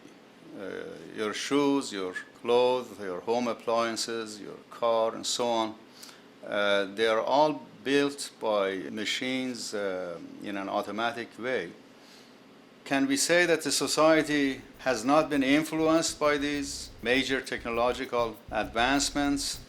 Of course not. These systems really dictate new structures and new needs, and they make a lot of other things obsolete. So we've been going up in the development and use of technology in an exponential way. So definitely automation is going to continue. You cannot stop technologies that just make sense. Labor automation through technology is at the bottom of every major social transformation in human history. From the agricultural revolution and the invention of the plow, to the industrial revolution and the invention of the powered machine, to the information age we live in now, through essentially the invention of advanced electronics and computers. And with regard to advanced production methods today, mechanization is now evolving on its own, moving away from the traditional method of assembling component parts into a configuration into an advanced method of creating entire products in one single process. Like most engineers, I'm fascinated by biology because it's so full of examples of extraordinary pieces of engineering.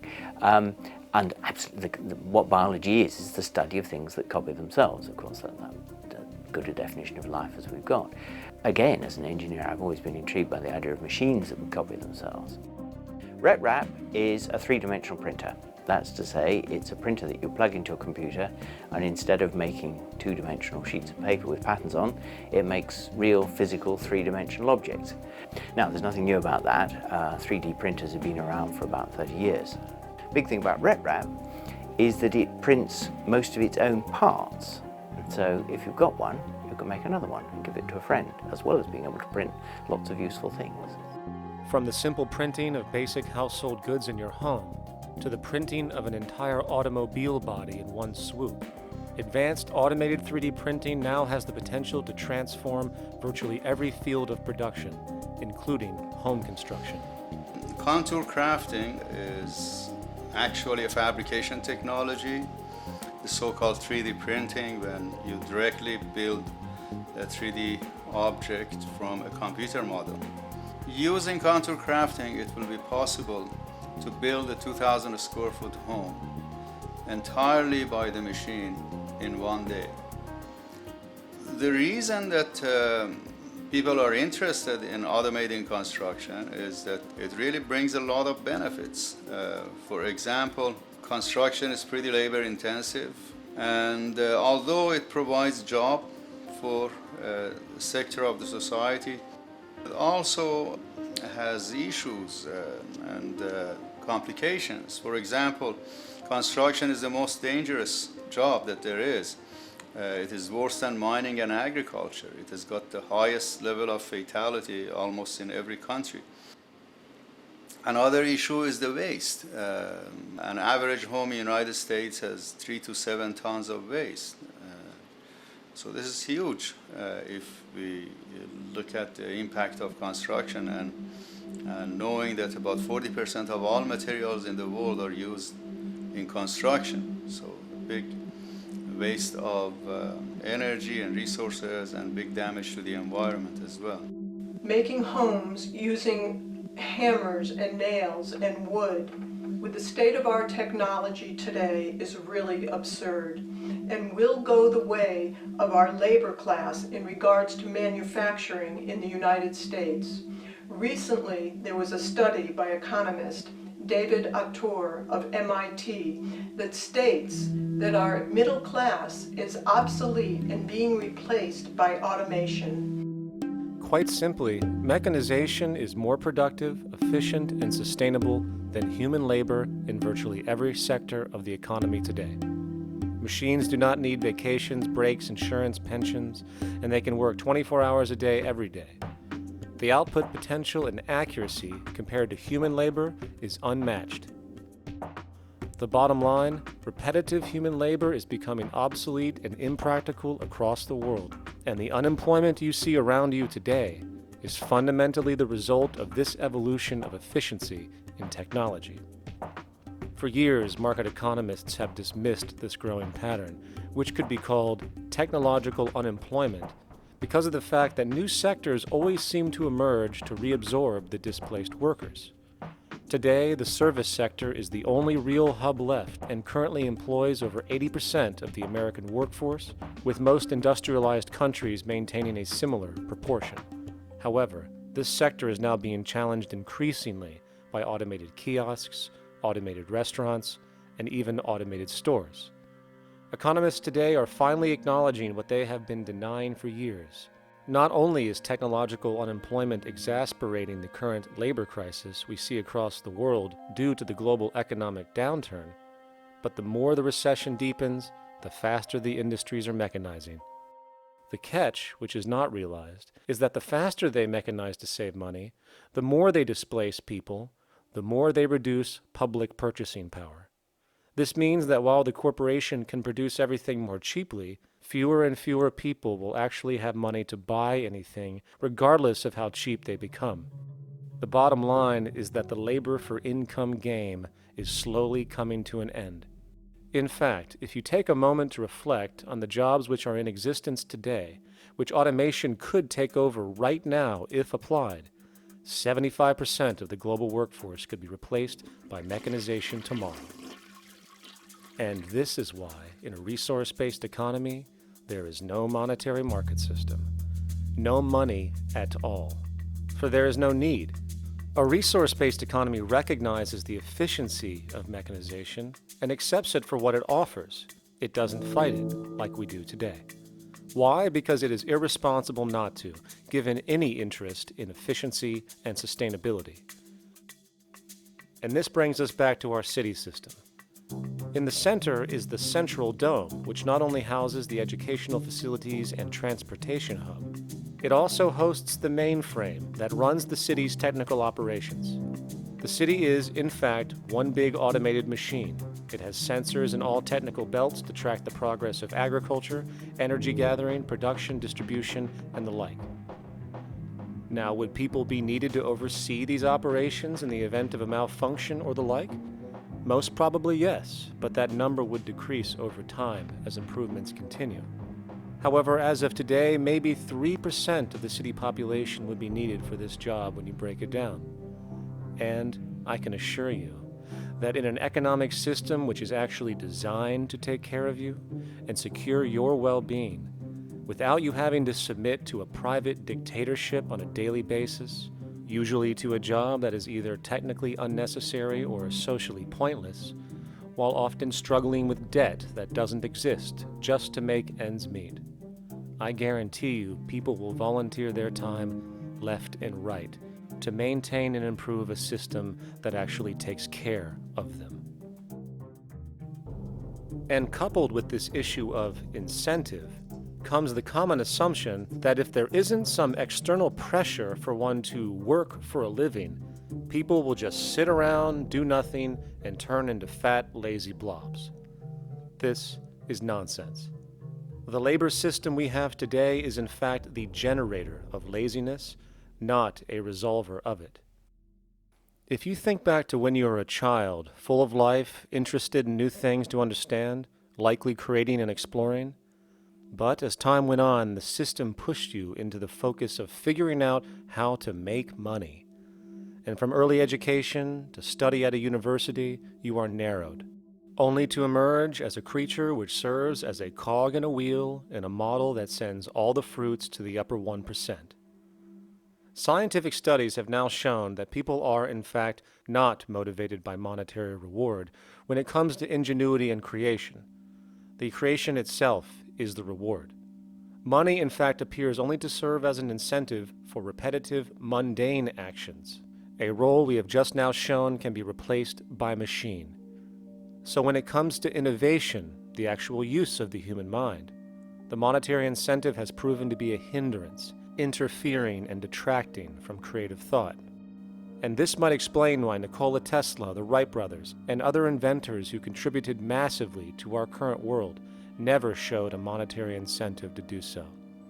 Money is, in fact, a false incentive and causes 100 times more distortion than it does contribution. Good morning, class. Please settle down. The first thing I would like to do is go around the room and ask what everyone would like to be when they grow up. Who'd like to go first? Okay, how about you, Sarah? When I grow up, I want to work at McDonald's like my mom. Oh, family tradition, eh? How about you, Linda? When I grow up, I'm going to be a prostitute on the streets of New York City. Oh, glamour girl, huh? Very ambitious. How about you, Tommy? When I grow up, I'm going to be a rich, elitist businessman who works on Wall Street and profits off of the collapse of foreign economies. Enterprising, and great to see some multicultural interest. As stated before, a resource-based economy applies the scientific method to social concern, and this isn't limited to simply technical efficiency. It also has the consideration of human and social well-being directly and what comprises it.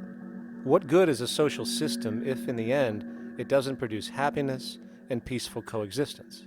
So it is important to point out that with the removal of the money system and the necessities of life provided, we would see a global reduction in crime by about 95% almost immediately, for there is nothing to steal, embezzle, scam, or the like. 95% of all people in prisons today are there due to some monetary-related crime or drug abuse, and drug abuse is a disorder, not a crime. So what about the other 5%, the truly violent, often seeming to some as being violent for the sake of being violent? Are they just evil people? The reason that I frankly think it's a waste of time to engage in moral value judgments about people's violence is because it doesn't advance by one iota our understanding of either the causes or the prevention of the violent behavior.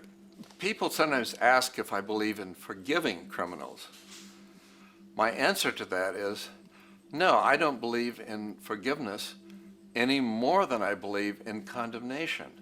It's only if we as a society can take the same attitude of treating violence as a problem in public health and preventive medicine rather than as a moral evil. It's only when we make that change in our own attitudes and assumptions and values that we will actually succeed in reducing the level of violence rather than stimulating it, which is what we do now. The more justice you seek, the more hurt you become, because there's no such thing as justice. There is whatever there is out there. That's it. In other words, if people are conditioned to be racist, bigots, if they're brought up in an environment that advocates that, why do you blame the person for it? They're a victim of a subculture. Therefore, they have to be helped. The point is, we have to redesign the environment that produces aberrant behavior, That's the problem, not putting a person in jail. That's why judges, lawyers, freedom of choice, such concepts are dangerous because it gives you misinformation that the person is bad or that person is a serial killer. Serial killers are made just like soldiers become serial killers with a machine gun. They become killing machines, but nobody looks at them as murderers or assassins because that's natural. So we blame people. We say, well, this guy was a Nazi, he tortured Jews. No, he was brought up to torture Jews. Once you accept the fact that people have individual choices and they're free to make those choices, free to make choices means without being influenced. And I can't understand that at all. All of us are influenced in all our choices by the culture we live in, by our parents, and by the values that dominate. So we're influenced. So there can't be free choices.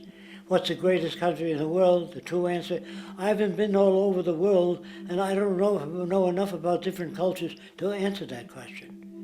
I don't know anybody that speaks that way. They say, it's good old USA, the greatest country in the world. There's no survey. Have you been to India? No. Have you been to England? No. Have you been to France? No. What do you make your assumptions on? They can't answer. They get mad at you. They say, well, goddamn it, who the hell are you to tell me what to think? You know, don't forget, you're dealing with aberrated people. They're not responsible for their answers. They're victims of culture. That means they've been influenced by their culture.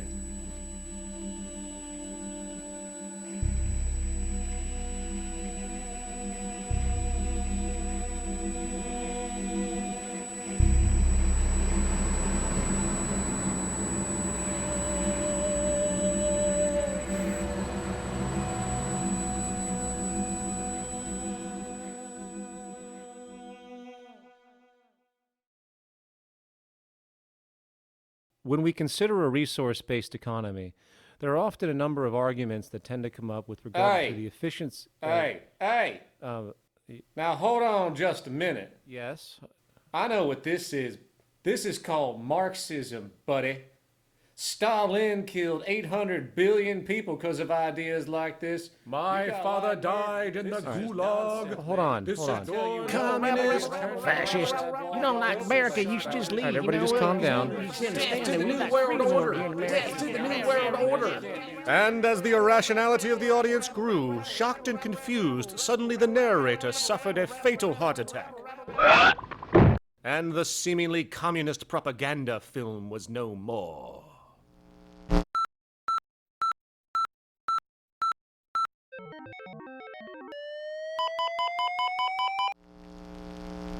You know, I've said that sort of thing to people in think tank type of situations, and you know, these Club of Rome types and so forth.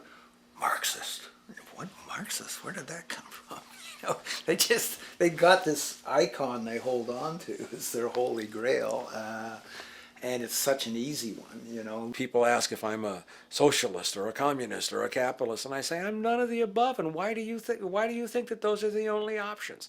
All of those political constructs were created by writers who assumed that we lived on a planet of infinite resources. Not a one of those political philosophies even contemplates that there might be a shortage of anything.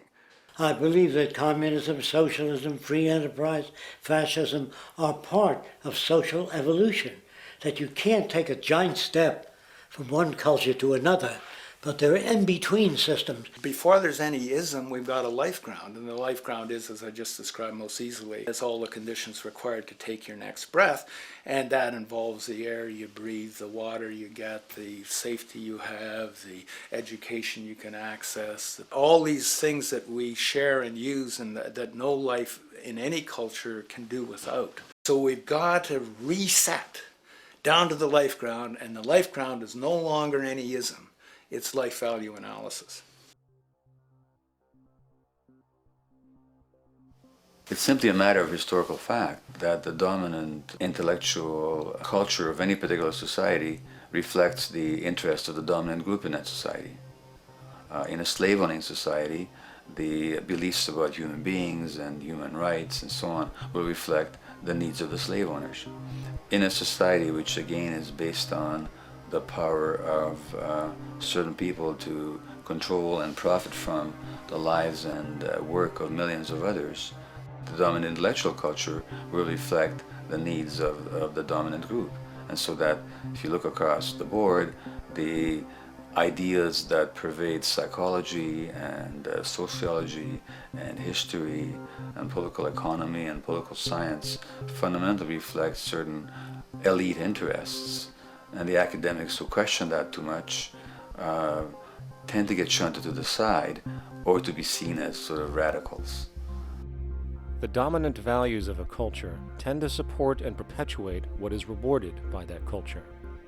And in a society where success and status is measured by material wealth, not social contribution, it is easy to see why the state of the world is what it is today. We are dealing with a values system disorder, completely denatured, where the priority of personal and social health have become secondary to the detrimental notions of artificial wealth and limitless growth. And like a virus, this disorder now permeates every facet of government, news media, entertainment, and even academia. And built into its structure are mechanisms of protection from anything that might interfere. Disciples of the monetary market religion, the self-appointed guardians of the status quo, constantly seek out ways to avoid any form of thought which might interfere with their beliefs, the most common of which are projected dualities. If you are not a Republican, you must be a Democrat. If you are not a Christian, you might be a Satanist. And if you feel society can be greatly improved to consider perhaps, I don't know, taking care of everyone, you're just a utopianist. And the most insidious of them all, if you are not for the free market, you must be against freedom itself. I'm a believer in freedom. Every time you hear the word freedom being said anywhere or government interference said anywhere, it means, decoded, blocking maximization of turning money into more money for private money possessors. That's it. Every other thing they'll say, oh, we need more commodities for people, oh, this is freedom against tyranny and so forth. Every time you see it, you can decode it down to that. And I think you'll find a one-to-one correlation with every time they use it. And this is a sense in which we might call it's a syntax, a governing syntax of understanding and of value, so that it governs beneath their own recognition of it. So they may not say, oh, I didn't mean that at all, but in fact, that's what they do. Just like you may speak a grammar, and you have rules of grammar you follow without recognizing what the rules are. And so what we have is what I call the ruling value syntax that underlies this. So every time they use these words, government interference, lack of freedom, or progress, or development, you can decode them all to come back to mean that. Of course, when you hear the word freedom, it tends to be in the same sentence with something called democracy. It's fascinating how people today seem to believe that they actually have a relevant influence on what their government does, forgetting that the very nature of our system offers everything for sale. The only vote that counts is the monetary vote, and it doesn't matter how much any activist yells about ethics or accountability. In a market system, every politician, every legislation, and hence every government is for sale. And even with the $20 trillion bank bailout starting in 2007, an amount of money which could have changed, say, the global energy infrastructure to fully renewable methods, instead going to a series of institutions that literally do nothing to help society, institutions that could be removed tomorrow with no recourse. The blind conditioning that politics and politicians exist for the public well-being still continues. The fact is, politics is a business, no different than any other in a market system, and they care about their self-interest before anything else. I don't really, honestly, deep down believe in political action. I think the system contracts and expands as it wants to. It accommodates these changes. I think the civil rights movement was an accommodation on the part of those who own the country. I think they see where their self-interest lies. They see a certain amount of freedom seems good, an illusion of liberty. Give these people a voting day every year so that they'll have the illusion of meaningless choice. Meaningless choice that we go like slaves and say, "Oh, I voted." The limits of debate in this country are established before the debate even begins, and everyone else is marginalized. They're made to seem either to be communists or some sort of disloyal person. A kook, there's a word. And now it's conspiracy. Say, they've made that something that should not be even entertained for a minute, that powerful people might get together and have a plan. Doesn't happen. You're a kook. You're a conspiracy buff. And of all the mechanisms of defense of this system, there are two that repeatedly come up. The first is this idea that the system has been the cause of the material progress we have seen on this planet. Well, no. There are basically two root causes which have created the increased so-called wealth and population growth we see today. One, the exponential advancement of production technology, hence scientific ingenuity. And two, the initial discovery of abundant hydrocarbon energy, which is currently the foundation of the entire socioeconomic system. The free market, capitalist, monetary market system, whatever you want to call it, has done nothing but ride the wave of these advents with a distorted incentive system and a haphazard, grossly unequal method of utilizing and distributing those fruits. The second defense is a belligerent social bias generated from years of propaganda, which sees any other social system as a route to so-called tyranny, with various name droppings of Stalin, Mao, Hitler, and the death tolls they generated. Well, as despotic as these men might have been, along with the societal approaches they perpetuated, when it comes to the game of death, when it comes to the systematic daily mass murder of human beings, nothing in history compares to what we have today.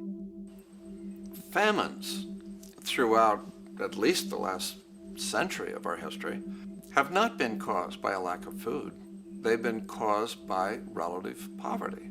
The economic resources were so inequitably distributed that the poor simply didn't have enough money with which to buy the food that would have been available if they could have afforded to pay for it.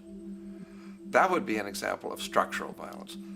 Another example, in Africa and some other areas, but I'll particularly focus on Africa, tens of millions of people are dying of AIDS.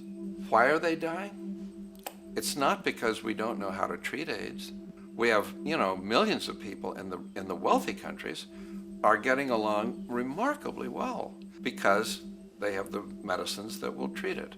The people in Africa who are dying of AIDS are not dying because of the HIV virus. They're dying because they don't have the money with which to pay for the drugs that would keep them alive. Gandhi saw this. He said the deadliest form of violence is poverty. And that's absolutely right.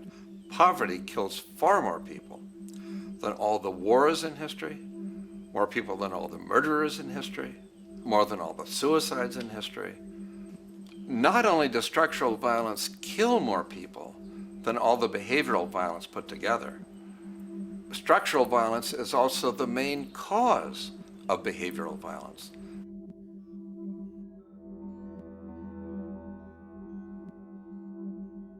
Oil is the foundation of, and that is present throughout the edifice of human civilization. There are 10 calories of hydrocarbon energy, oil and natural gas, in every calorie of food you and I eat in the industrialized world. Fertilizers are made from natural gas. Pesticides are made from oil. You drive oil-powered machines to plant, plow, irrigate, harvest, transport, package. You wrap the food in plastic, that's oil. All plastic is oil. There are 7 gallons of oil in every tire. Oil is everywhere. It's ubiquitous. And it's only because of oil that there are 7 billion people, or almost 7 billion people on this planet right now. The arrival of this cheap, easy energy, which is equivalent, by the way, to billions of slaves working around the clock, changed the world in such a radical way over the last century, and the population has gone up 10 times. But by 2050, oil supply is able to support less than half the present world's population in their present way of life. So the scale of adjustment to live differently is just enormous. The world is now using 6 barrels of oil for every barrel it finds. 5 years ago, it was using 4 barrels of oil for every barrel it finds. A year from now, it's going to be using 8 barrels of oil for every barrel it finds. What's disturbing to me is the lack of any real effort from governments worldwide or industry leaders worldwide to do something different. I mean, we have these sort of attempts to build more wind power and to maybe do something with tide. We've got attempts to make our cars a little bit more efficient. But there's nothing which really looks like a revolution coming along. These are all pretty minor. And that, I think, is pretty frightening. And the governments who are driven by these economists who don't really appreciate what we're talking about are trying to stimulate consumerism to restore past prosperity in the hope that they can restore the past. They're printing yet more money lacking any collateral at all. So if the economy improves and recovers and growth, the famous growth comes back, it'll only be short-lived because within a short period of time, counted in months rather than years, it'll hit the supply barrier again. There'll be another price shock and a deeper recession. So I think we go into a series of vicious circles. So you have the economic growth going up, price spike, everything shuts down, that's where we are now. Then it starts to come up again. But what we have now is this area where there's no more ability to produce cheap energy. We're at the peak. We're on the downslope of oil production. No way you're going to get any more out of the ground any faster, which means that things shut down. The price of oil drops, which it did in early 2009, but then as you have an ersatz so-called recovery, the price of oil starts to come back. It's recently been hovering around $80 a barrel, and what we see is at $80 a barrel now, with the economic and financial collapse, people are having a hard time affording that. World oil production right now is about 86 million barrels a day.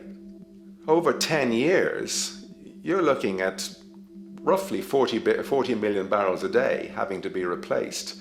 There's nothing around which can come even within 1% of meeting that sort of demand. If we don't do something pretty quickly, there's going to be a huge energy deficiency. I think the big mistake is in not recognizing a decade or so ago that a concerted effort needed to be made to develop these sustainable forms of energy. I think that's something our grandchildren will look back on with total disbelief. You people knew that you were dealing with a finite commodity. How could you possibly have built your economy around something which was going to disappear? For the first time in human history, the species is now faced with the depletion of a core resource central to our current system of survival. And the punchline of the whole thing is that even with oil becoming more and more scarce, the economic system will still blindly push its cancerous growth model, so people can go out and buy more oil-powered cars to generate GDP and jobs, exacerbating the decline. Are there solutions to replace the edifice of the hydrocarbon economy? Of course. But the path needed to accomplish these changes will not manifest through the market system protocols required, since new solutions can only be implemented through the profit mechanism. People are not investing in renewable energies because there is no money in it in both the long and short term, and the commitment needed to make it happen can only occur at a severe financial loss. Hence, there is no monetary incentive, and in this system, if there's no monetary incentive, things do not happen. And on top of it all, peak oil is just one of many surfacing consequences of the environmental social train wreck gaining speed today. Other declines include freshwater, the very fabric of our existence, which is currently showing shortages for 2.8 billion people, and those shortages are on pace to reach 4 billion by 2030. Food production, the destruction of arable cropland, from which 99.7% of all human food comes from today, is occurring up to 40 times faster than it is being replenished. And over the last 40 years, 30% of the arable land has become unproductive. not to mention that hydrocarbons are the backbone of agriculture today, and as it declines, so will the food supply. As far as resources in general, at our current patterns of consumption, by 2030 we will need 2 planets to continue our rates, not to mention the continual destruction of life-supporting biodiversity, causing extinction spasms and environmental destabilization across the globe. And with all of these declines, we have the near exponential population growth, where by 2030 there might be over 8 billion people on this planet. Energy production alone would need to increase 44% by 2030 to meet such demand.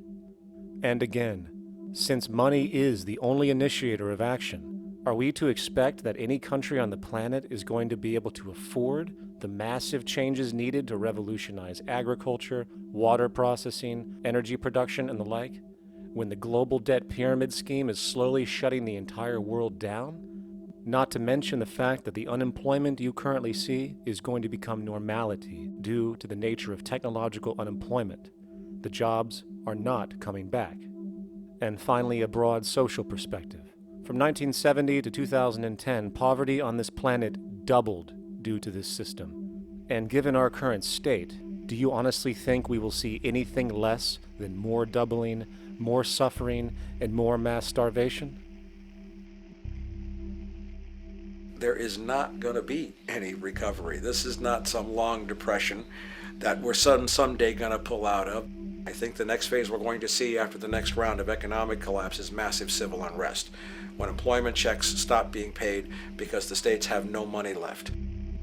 And when things get so bad that people lose confidence in their elected leaders, they will demand change if we don't kill each other in the process or destroy the environment.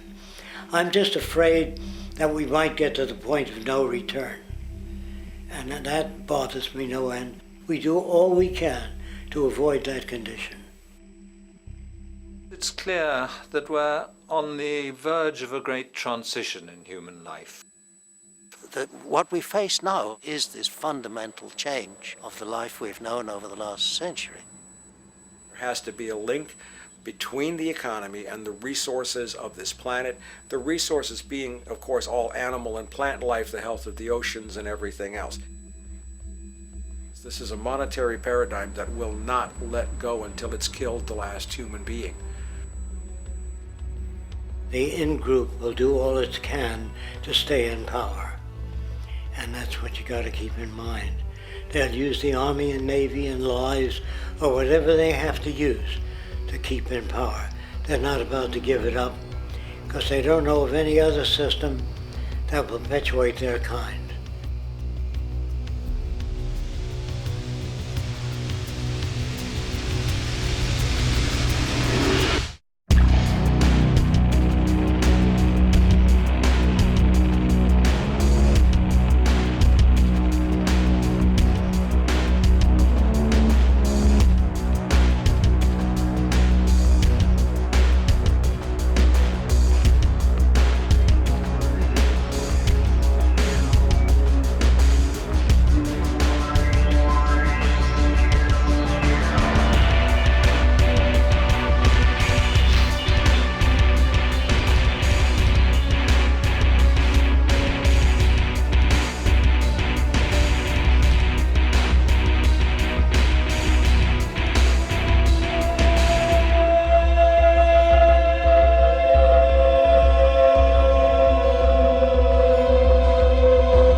straight and stronger course to the corner of your life.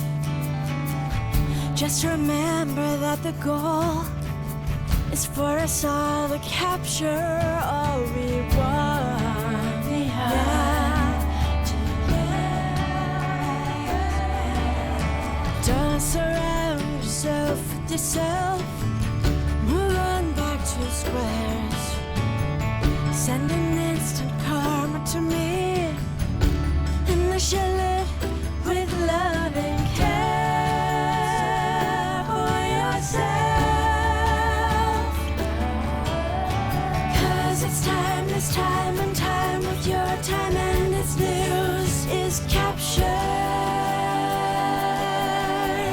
for the Queen to use.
Satisfied, I'm on my way.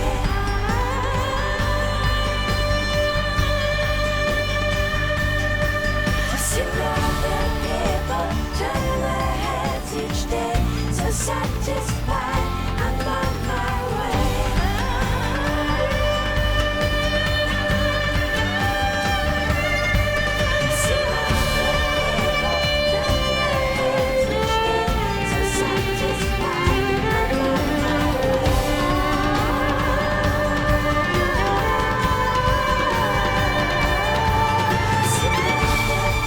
people turn their heads each day. So satisfied.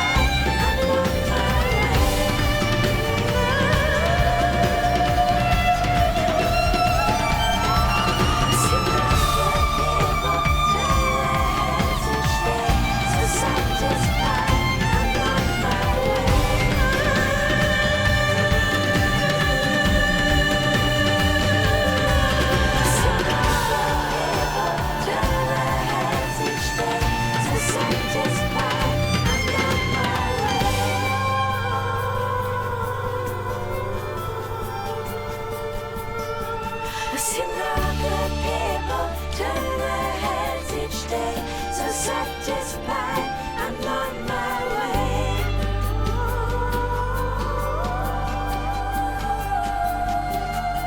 I see no good people turn their heads each day. So satisfied, I'm on my way.